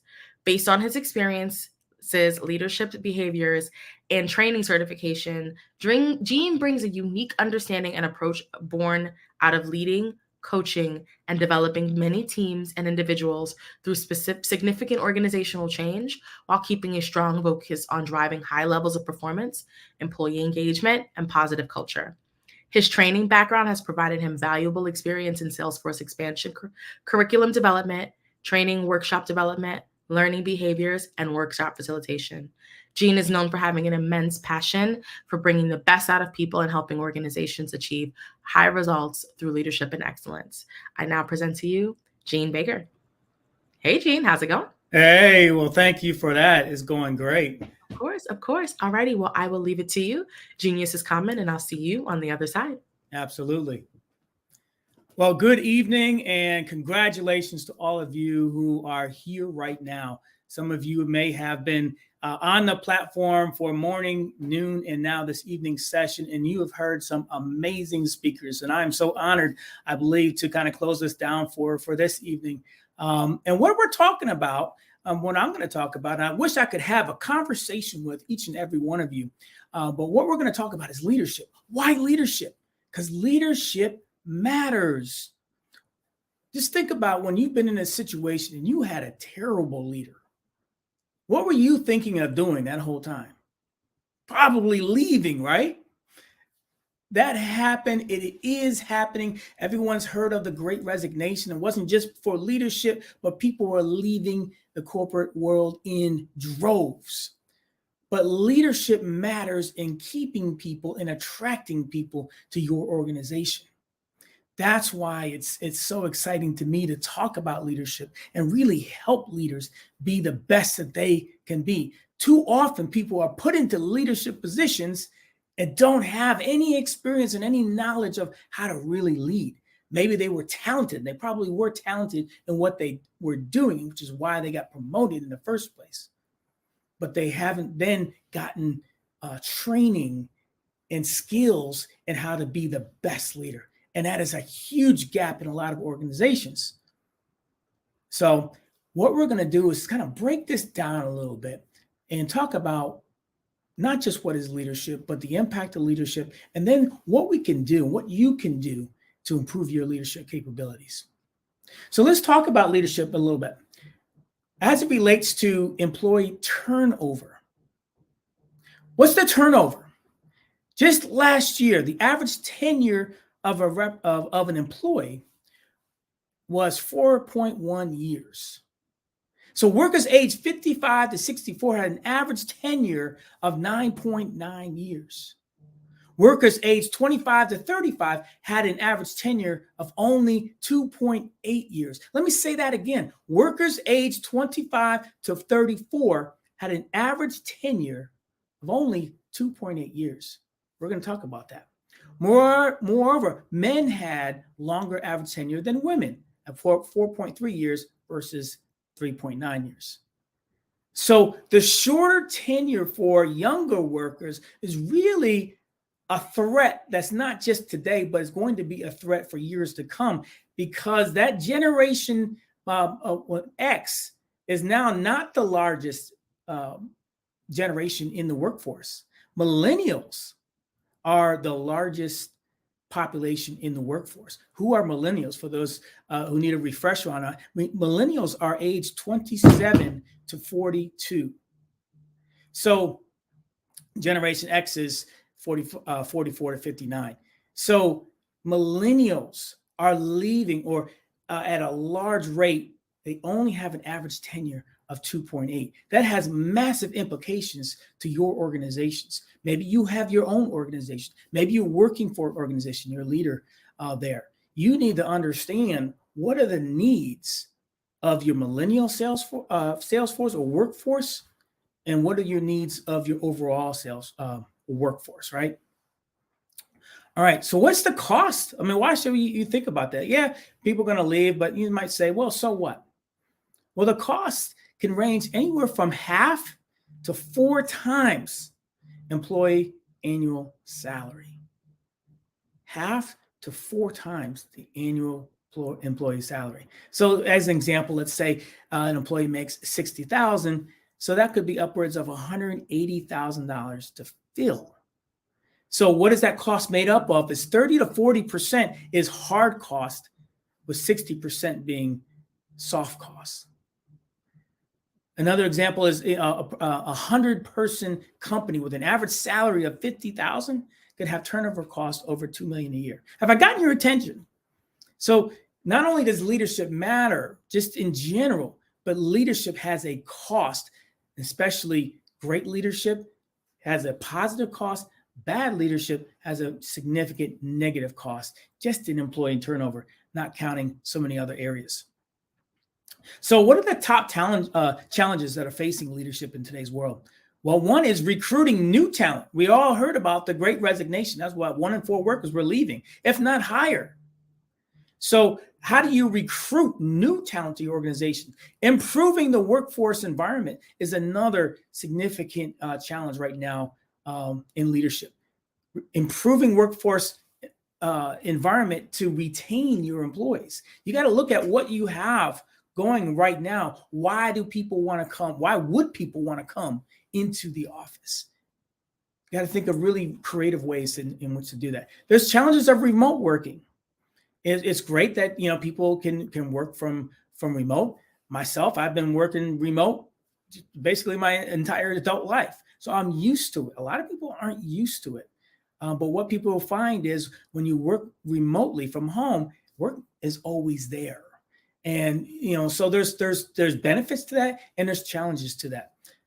There's a self-assessment for improving leadership skills. We need to understand, how do we assess our skills? That's why I have those certifications to help organizations really assess their leadership capabilities in an organized manner, and then decide what leadership behaviors are most needed to move their organization in the right way. So understanding how to do that is really critical. Developing a high trust level with your employees. I don't care what organization you're in. If you want to keep your employees got to trust you. They got to trust your leaders. So your first line leaders are so valuable to your organization. They are your heartbeat. You really have to understand, do they have a strong understanding of their personnel? Do they have a strong connection? Do they have a strong influence level over their employees that can develop a long sense of trust and a deep sense of trust? Teamwork management for creating success. Teamwork is so important. When people collaborate more, when they communicate more, productivity skyrockets. But people have to feel welcome. They have to feel wanted. They have to feel that they're valued. They have to feel that the organization cares for them. So all that goes into creating strong teamwork. So you have to really think about, how are my teams collaborating and communicating with each other, whether it's remote or live or a combination of two. And then lastly is evaluating potential performance. Evaluating potential and performance, I should say. So you really have to understand, what is the potential of your current workforce, which means that everyone needs to have individual development plans. You need to identify your top level employee. What are you doing with your top talent? Do they all have development plans? And are conversations happening on a regular basis for not just evaluating that, but making sure that your top talent is being developed? And not just top talent, it's really, quite honestly, everyone. And then also having a fair performance, a way to measure performance. So those are kind of the top challenges that are facing companies in America today. So let's dig a little bit deeper into those areas. So as you're recruiting for jobs, we understand that people left in droves in the Great Resignation. Now they're coming back. But here's what's happening. Now you got individuals like those millennials. They're moving from company to company. They're not staying around as much. So leadership really can impact that a lot. So you really have to think about, okay, I'm recruiting talent, but why would they come? And then why would they stay? You really have to define that. The more you can define that, the more you can speak to that, the more you can ensure that all the things that you speak to are actually happening. So improving workplace and environment for talent retention. That's, as we think about some of the figures involved with that, we know that in America workers specifically, 61% just last year were contemplating leaving their jobs. 61% contemplating leaving. So you really have to have your finger on that pulse. Is your corporate culture and environment an environment that's nurturing, that values everyone, that's challenging, that's rewarding? All of those things you have to identify and then say, okay, well, why is this organization that way? Describe your organization and understand what exactly is making that organization that way, and where are your weak spots, and make sure that you're getting feedback from your employees and developing plans around shoring up those weak spots, or you will not retain your new talent. Challenges of remote working. I spoke to that a little bit earlier. Remote working is great, but as we found out, is people can work from home and they either are not working or they're working ridiculous hours. So there's got to be a happy medium there, but there's also some flexibility. Working from home, I might get up at 5 a.m. because I like to get up at 5 a.m. and I do some of my best hours from 5 to 8 a.m. Well, that's not a 9 to 5 job, but maybe at 11 o'clock, I might go down in my basement and do a half-hour workout. Okay, as long as people are getting the work done, there's got to be some flexibility. There should be some flexibility in how we manage the time from home. Maybe a parent needs to go to a soccer game. Okay, they can put the time in other ways, in other hours of the day.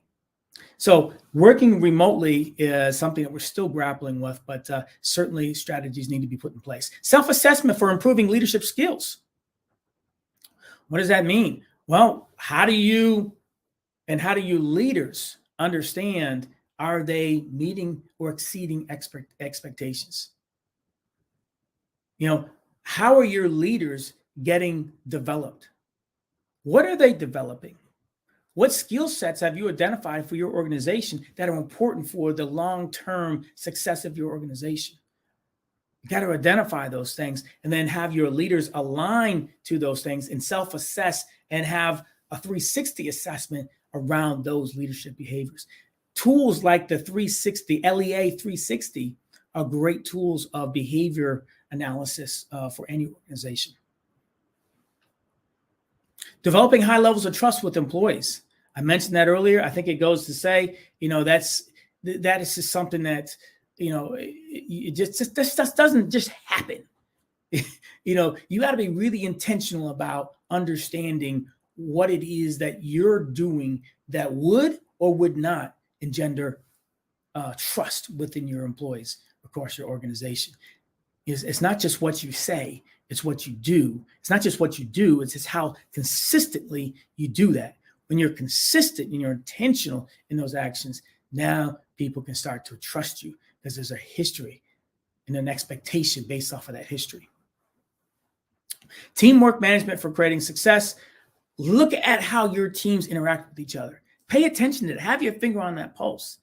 What's the energy level in your teams? Is a lot of infighting? Is there a lot of distrust? Is there collaboration? Is there a lot of collaboration? Are ideas being presented? Are people thinking outside the box?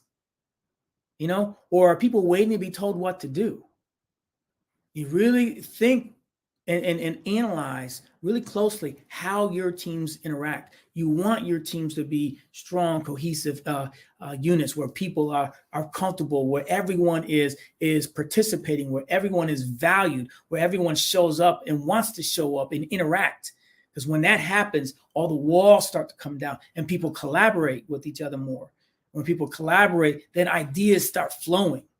An organization without new ideas is an organization that is dead on the vine. So you got to have a big sense of collaboration. Your teams have to be functioning at a very high level. That's your responsibility as a leader to make sure that happens. All right. So then lastly, just evaluating potential and performance. it goes without saying, how are you evaluating performance? How often are you evaluating performance?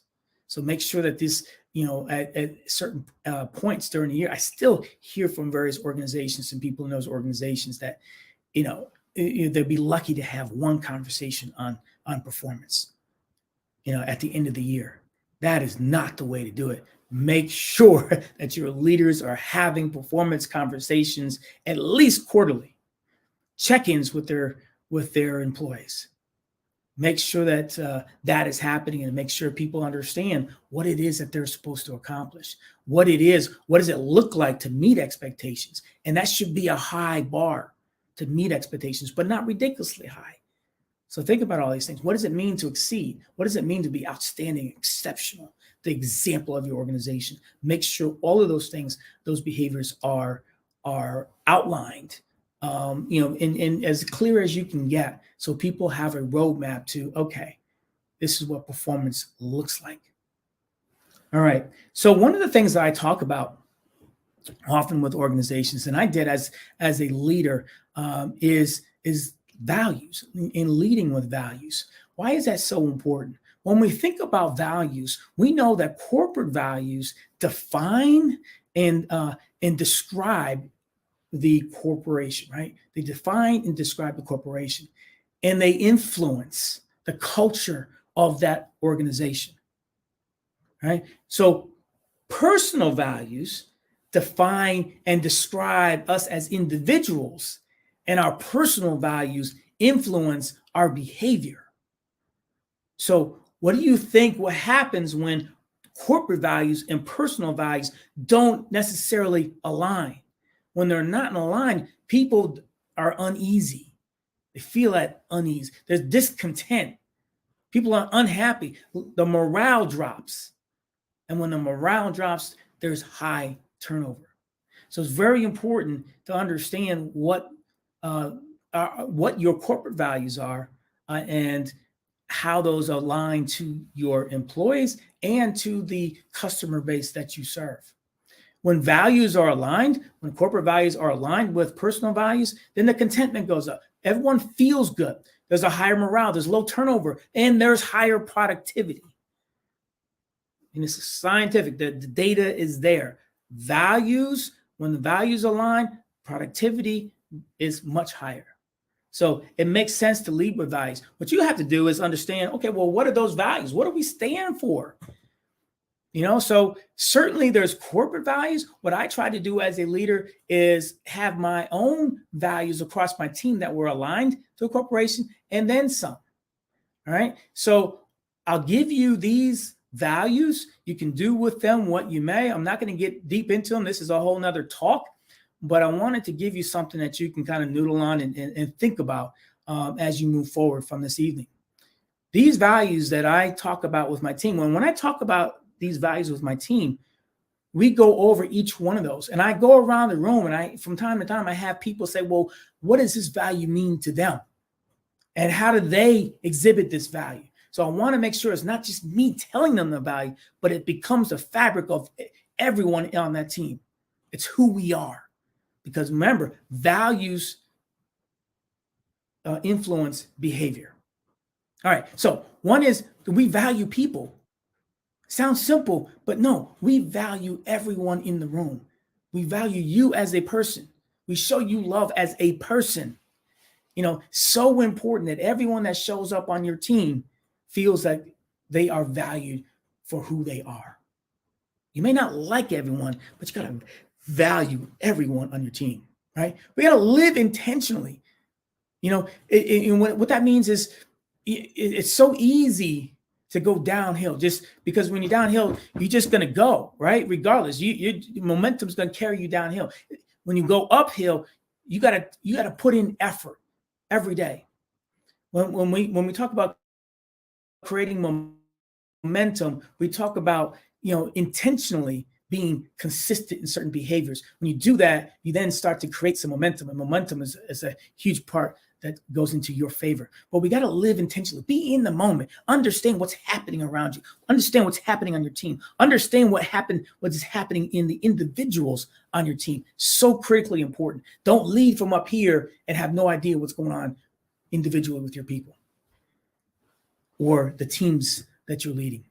Exceed expectations. That is a value. We should all want to exceed expectations. The world is run by a very small segment of people that exceed expectations. Be part of that. Don't be the bottom 80%. Top 5% lead this world. We want to be in the habit of exceeding expectations of each other, of our leaders, and of our customers. Grow daily. Have a growth mindset. There's a whole conversation we can have on a growth mindset. So critically important.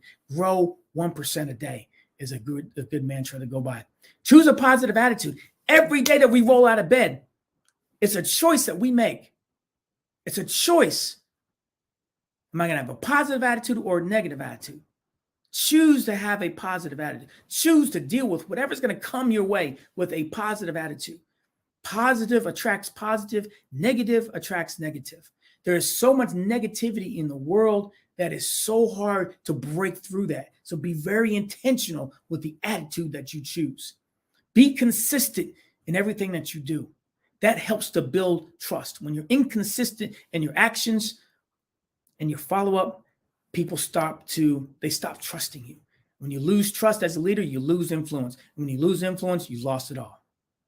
Equip others as a leader. Equip others. That is a mindset.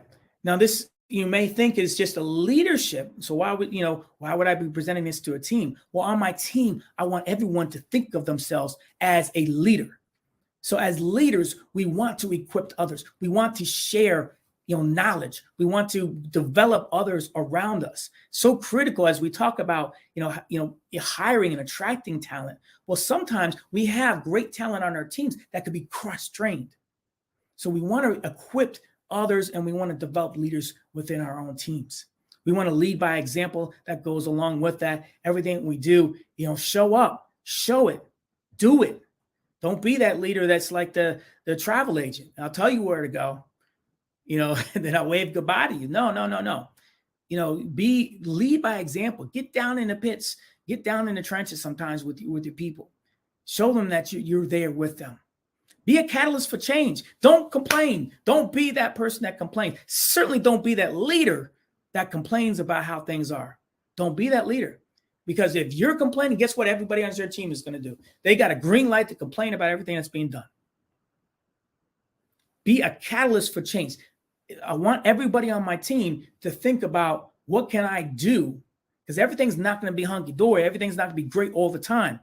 What can I do to be a catalyst for the change that we need to happen across the organization? Bring me solutions.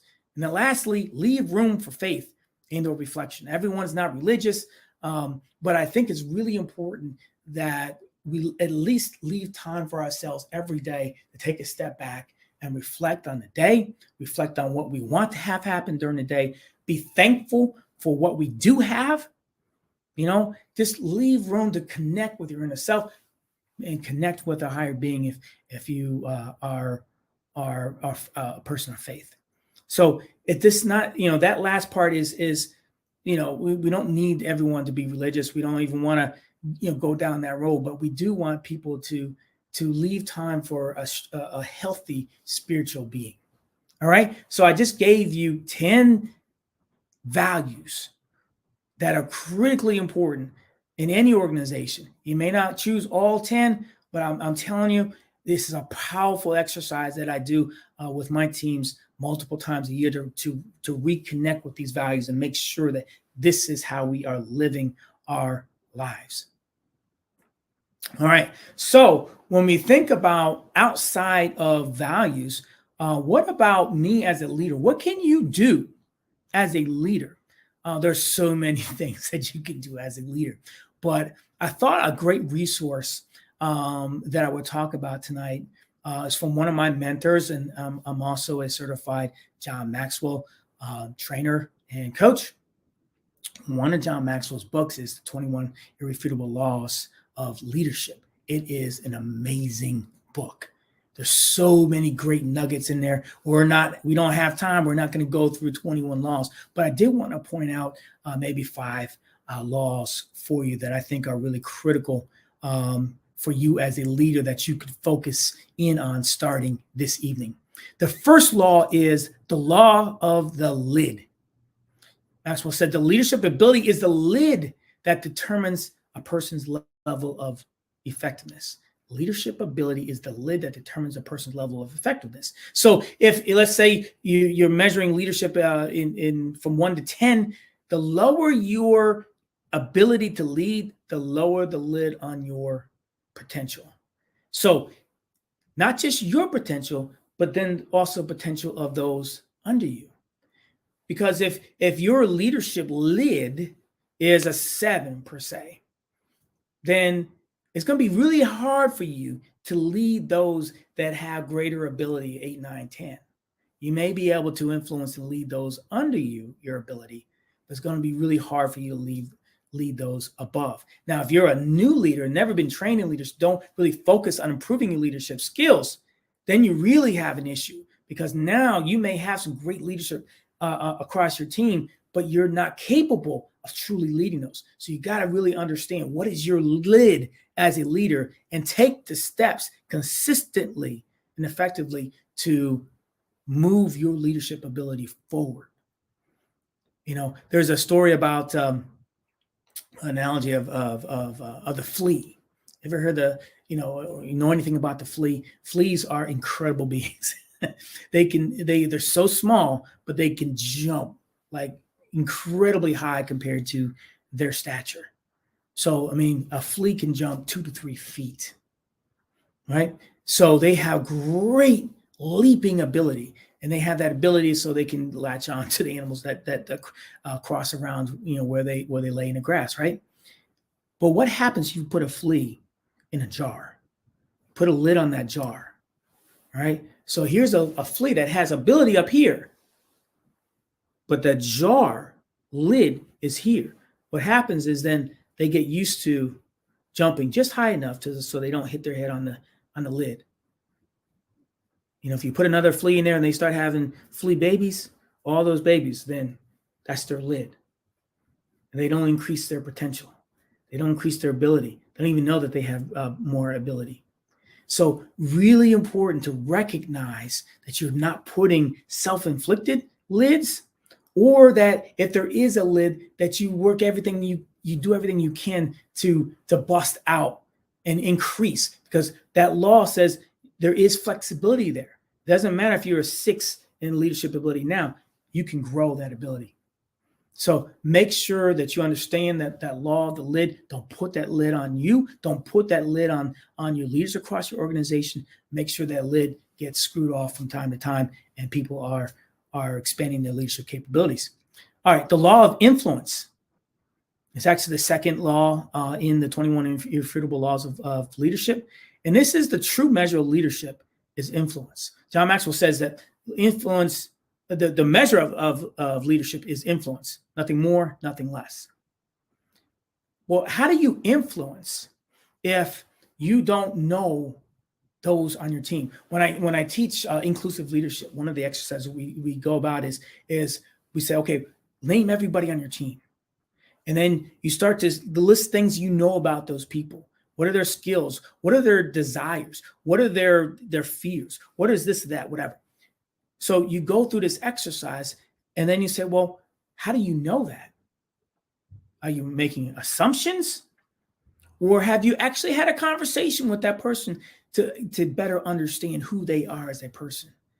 So important as a leader to take the time to get to know who is on your team and get to know them as the person that they are. Because once that happens, now people are more willing to be influenced and to follow you. What you don't want to have happen when you look at a leader and they may think that they're a great leader, but they have nobody following them. All they're doing is they're just going on a walk. they have no followers. They're just going on a walk. So what you want to make sure is that as a leader, you have influence, and you can recognize that in yourself or in the leaders on your team by who is following them. Number 3 is the law of process. Process is so critically important. Maxwell says leadership develops daily, not in a day. What can you see when you look at a person's daily agenda? Priorities, passion, abilities, relationships, attitude, personal disciplines, vision, and influence. When you look at someone's their daily agenda, you can find out a lot about their process. When you're measuring performance, how are you measuring performance? Is it just, hey, we need to hit this number? Well, that's great. We can all align it. We need to hit that number. But exactly what are the behaviors that are going to lead to you hitting that number? We could call that in our world is lead and lag behaviors. The lead is the behaviors that will lead to the lag result. The sales number, whatever the result that you're looking for. All right. So what are those lead behaviors, that you can measure? Maybe it's number of calls. Maybe it's whatever it is in your line of work. What are those 3 core things that you do consistently and do great every day that will lead to that lag result, that goal? And have a process for measuring and then evaluating those lead behaviors and following up to see if the lag measurement or goal result aligns to what you're seeing in lead behaviors. If it's not, over time, now you got to say, okay, well, maybe we're focused on the wrong things. But what I'm getting at here is the process. What is your process for daily success, quarterly success, and yearly success? Have to have a process in place. Then I'm going to jump to law number 11, the law of the inner circle. Did you know that you are you basically the sum total of the people, the 5 closest people to you?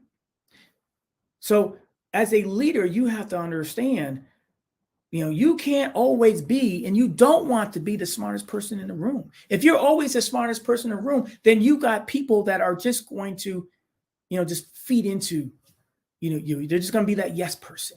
So understand, get people around you that are smarter, that have different skill sets, different perspectives, that are going to elevate you.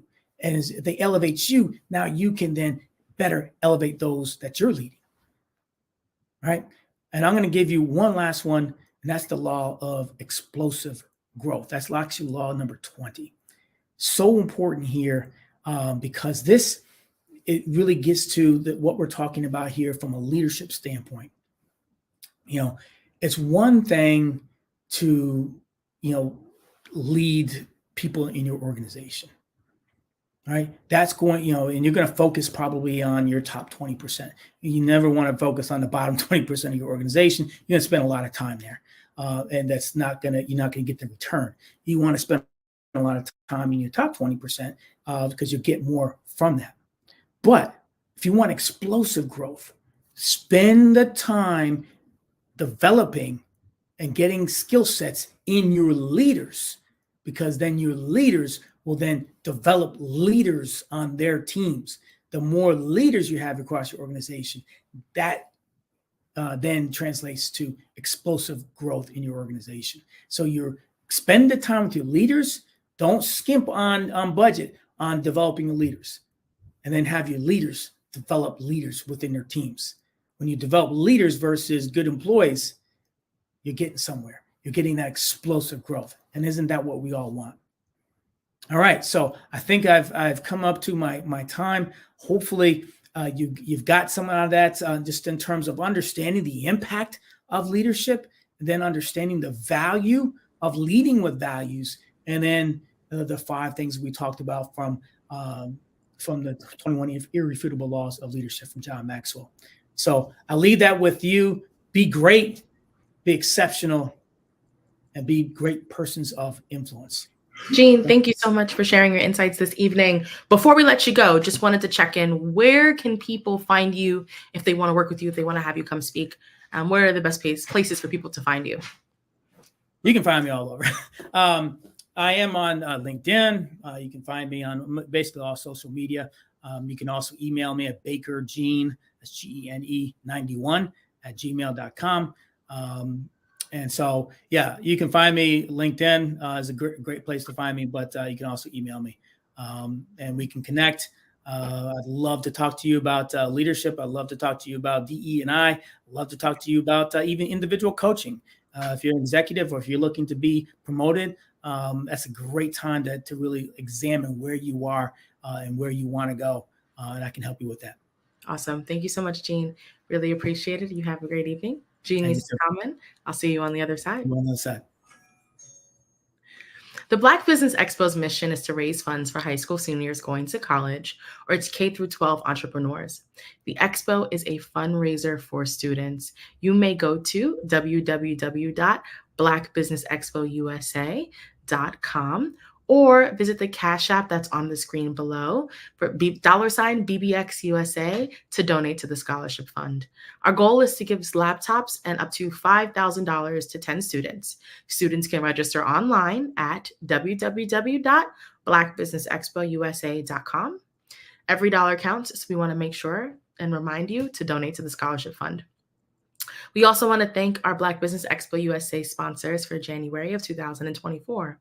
They are NC100, Moody Capital Partners, Suede Soul, Lotus Rocher Coaching and Training, The Hello LLC, 5-Star BDM Media, Carolina Virginia Minority Supplier Development Council, Step Management, BHS and Associates, Marjorie McLean Foundation Incorporated, Genius is Common, Earth Essentials, Malaine Chennai Global, Executive Women's Success Institute, The Quality Coaching Company, Superwomen Business Services, Creative Force Studios, Lee Entertainment, Artistic App Design, Black Business Expo USA, Genius is Common, and I'll see you on the other side. The Black Business Network and Black Business Olympics are essential platforms for Black business owners globally. They provide the tools and support you need to succeed in today's competitive marketplace. Join us today as we collaborate together with businesses from around the world to support our children, students, and young future entrepreneurs, Black businesses and corporations.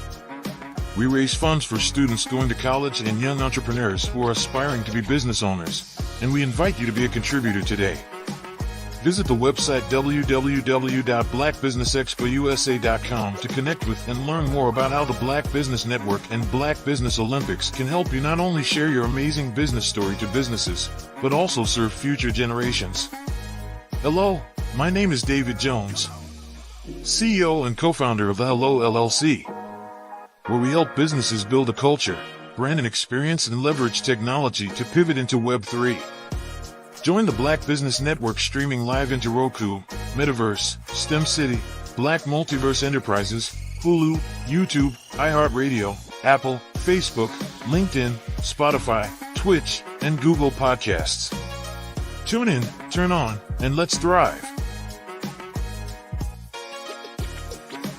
I'd like you to imagine with me, if you will, opening an app where you can collaborate with like-minded individuals from around the world, get inspiration and in-app tools to launch and grow your business, as well as share your knowledge and earn compensation, all in one app. Well, the name of that app is Truso, short for Truly Social. Hi, I'm Matthew Newman, the founder and CEO of Truso. A new concept in social media, Truso is designed from the ground up to be a platform that's both social and empowering for all its users. How exactly do we do that? I'm glad you asked. First, Truso brings the world together via video. Psychologists assert that video provides a significantly more effective connection than audio only. When you enter a community on Truso, you're face-to-face. Second, on Truso, you don't have to have 1 million followers to monetize. Our business model allows all hosts and moderators to monetize, no matter the size of your following, by 1, producing fee-based content, and 2, inviting others to join the platform as subscribers. Even more, Trousseau has an in-app resource library with over 100 free resources, forms, and documents to help you build your brand and grow your business. Third, Trousseau is inclusive. The deaf and hard of hearing communities make up 360 million people worldwide. Unlike audio-only apps, Trousseau embraces his community, providing a networking platform that allows them to participate via video and closed captioning. We even have a deaf and hard of hearing foundation in the works as well. Fourth, Trousseau is both social and safe. We refer to Trousseau as a virtual extension of the beauty shop, barbershop, and brainchild of the community. A place where there's laughter, along with wisdom, growth-oriented conversation, and genuine connections in a safe space. Trousseau even has proprietary security to ensure we maintain a safe environment for everyone.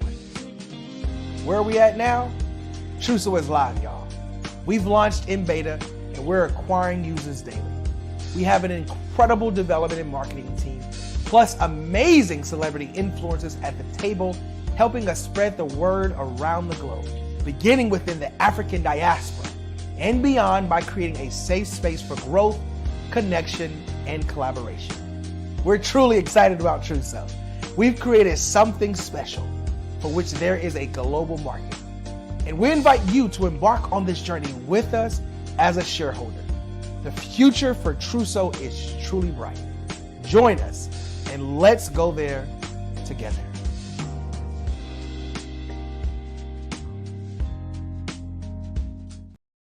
I am from Washington, D.C., but I was raised in Durham, North Carolina.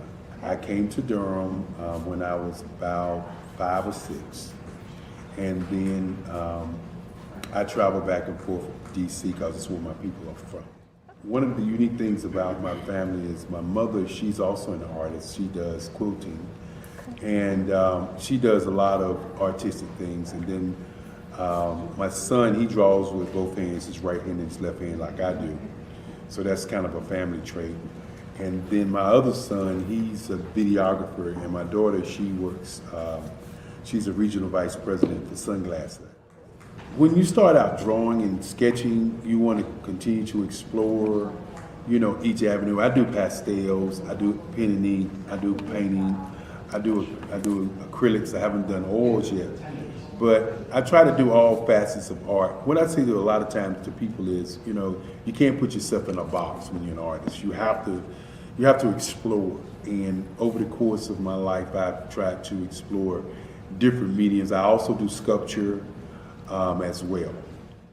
I choose my subjects by the intensity that they have in their faces or the intensity that somebody is moving, because I do more than portrait drawings. I also do I do abstract, and then I do figurative drawing also. Well, what happened in this particular show is that I started out trying to come up with something that would be a little bit different than what everybody else is doing. So I was working on a Barack Obama show, and they wanted me to do some paintings of Barack. And so what I did was, because of the deadlines, I kind of did it kind of fast. And then I realized when I was doing it fast, I enjoyed it. And so then I started doing other pieces the same way, and I started to enjoy those pieces also. And so I came up with this particular style. And it's a style of lines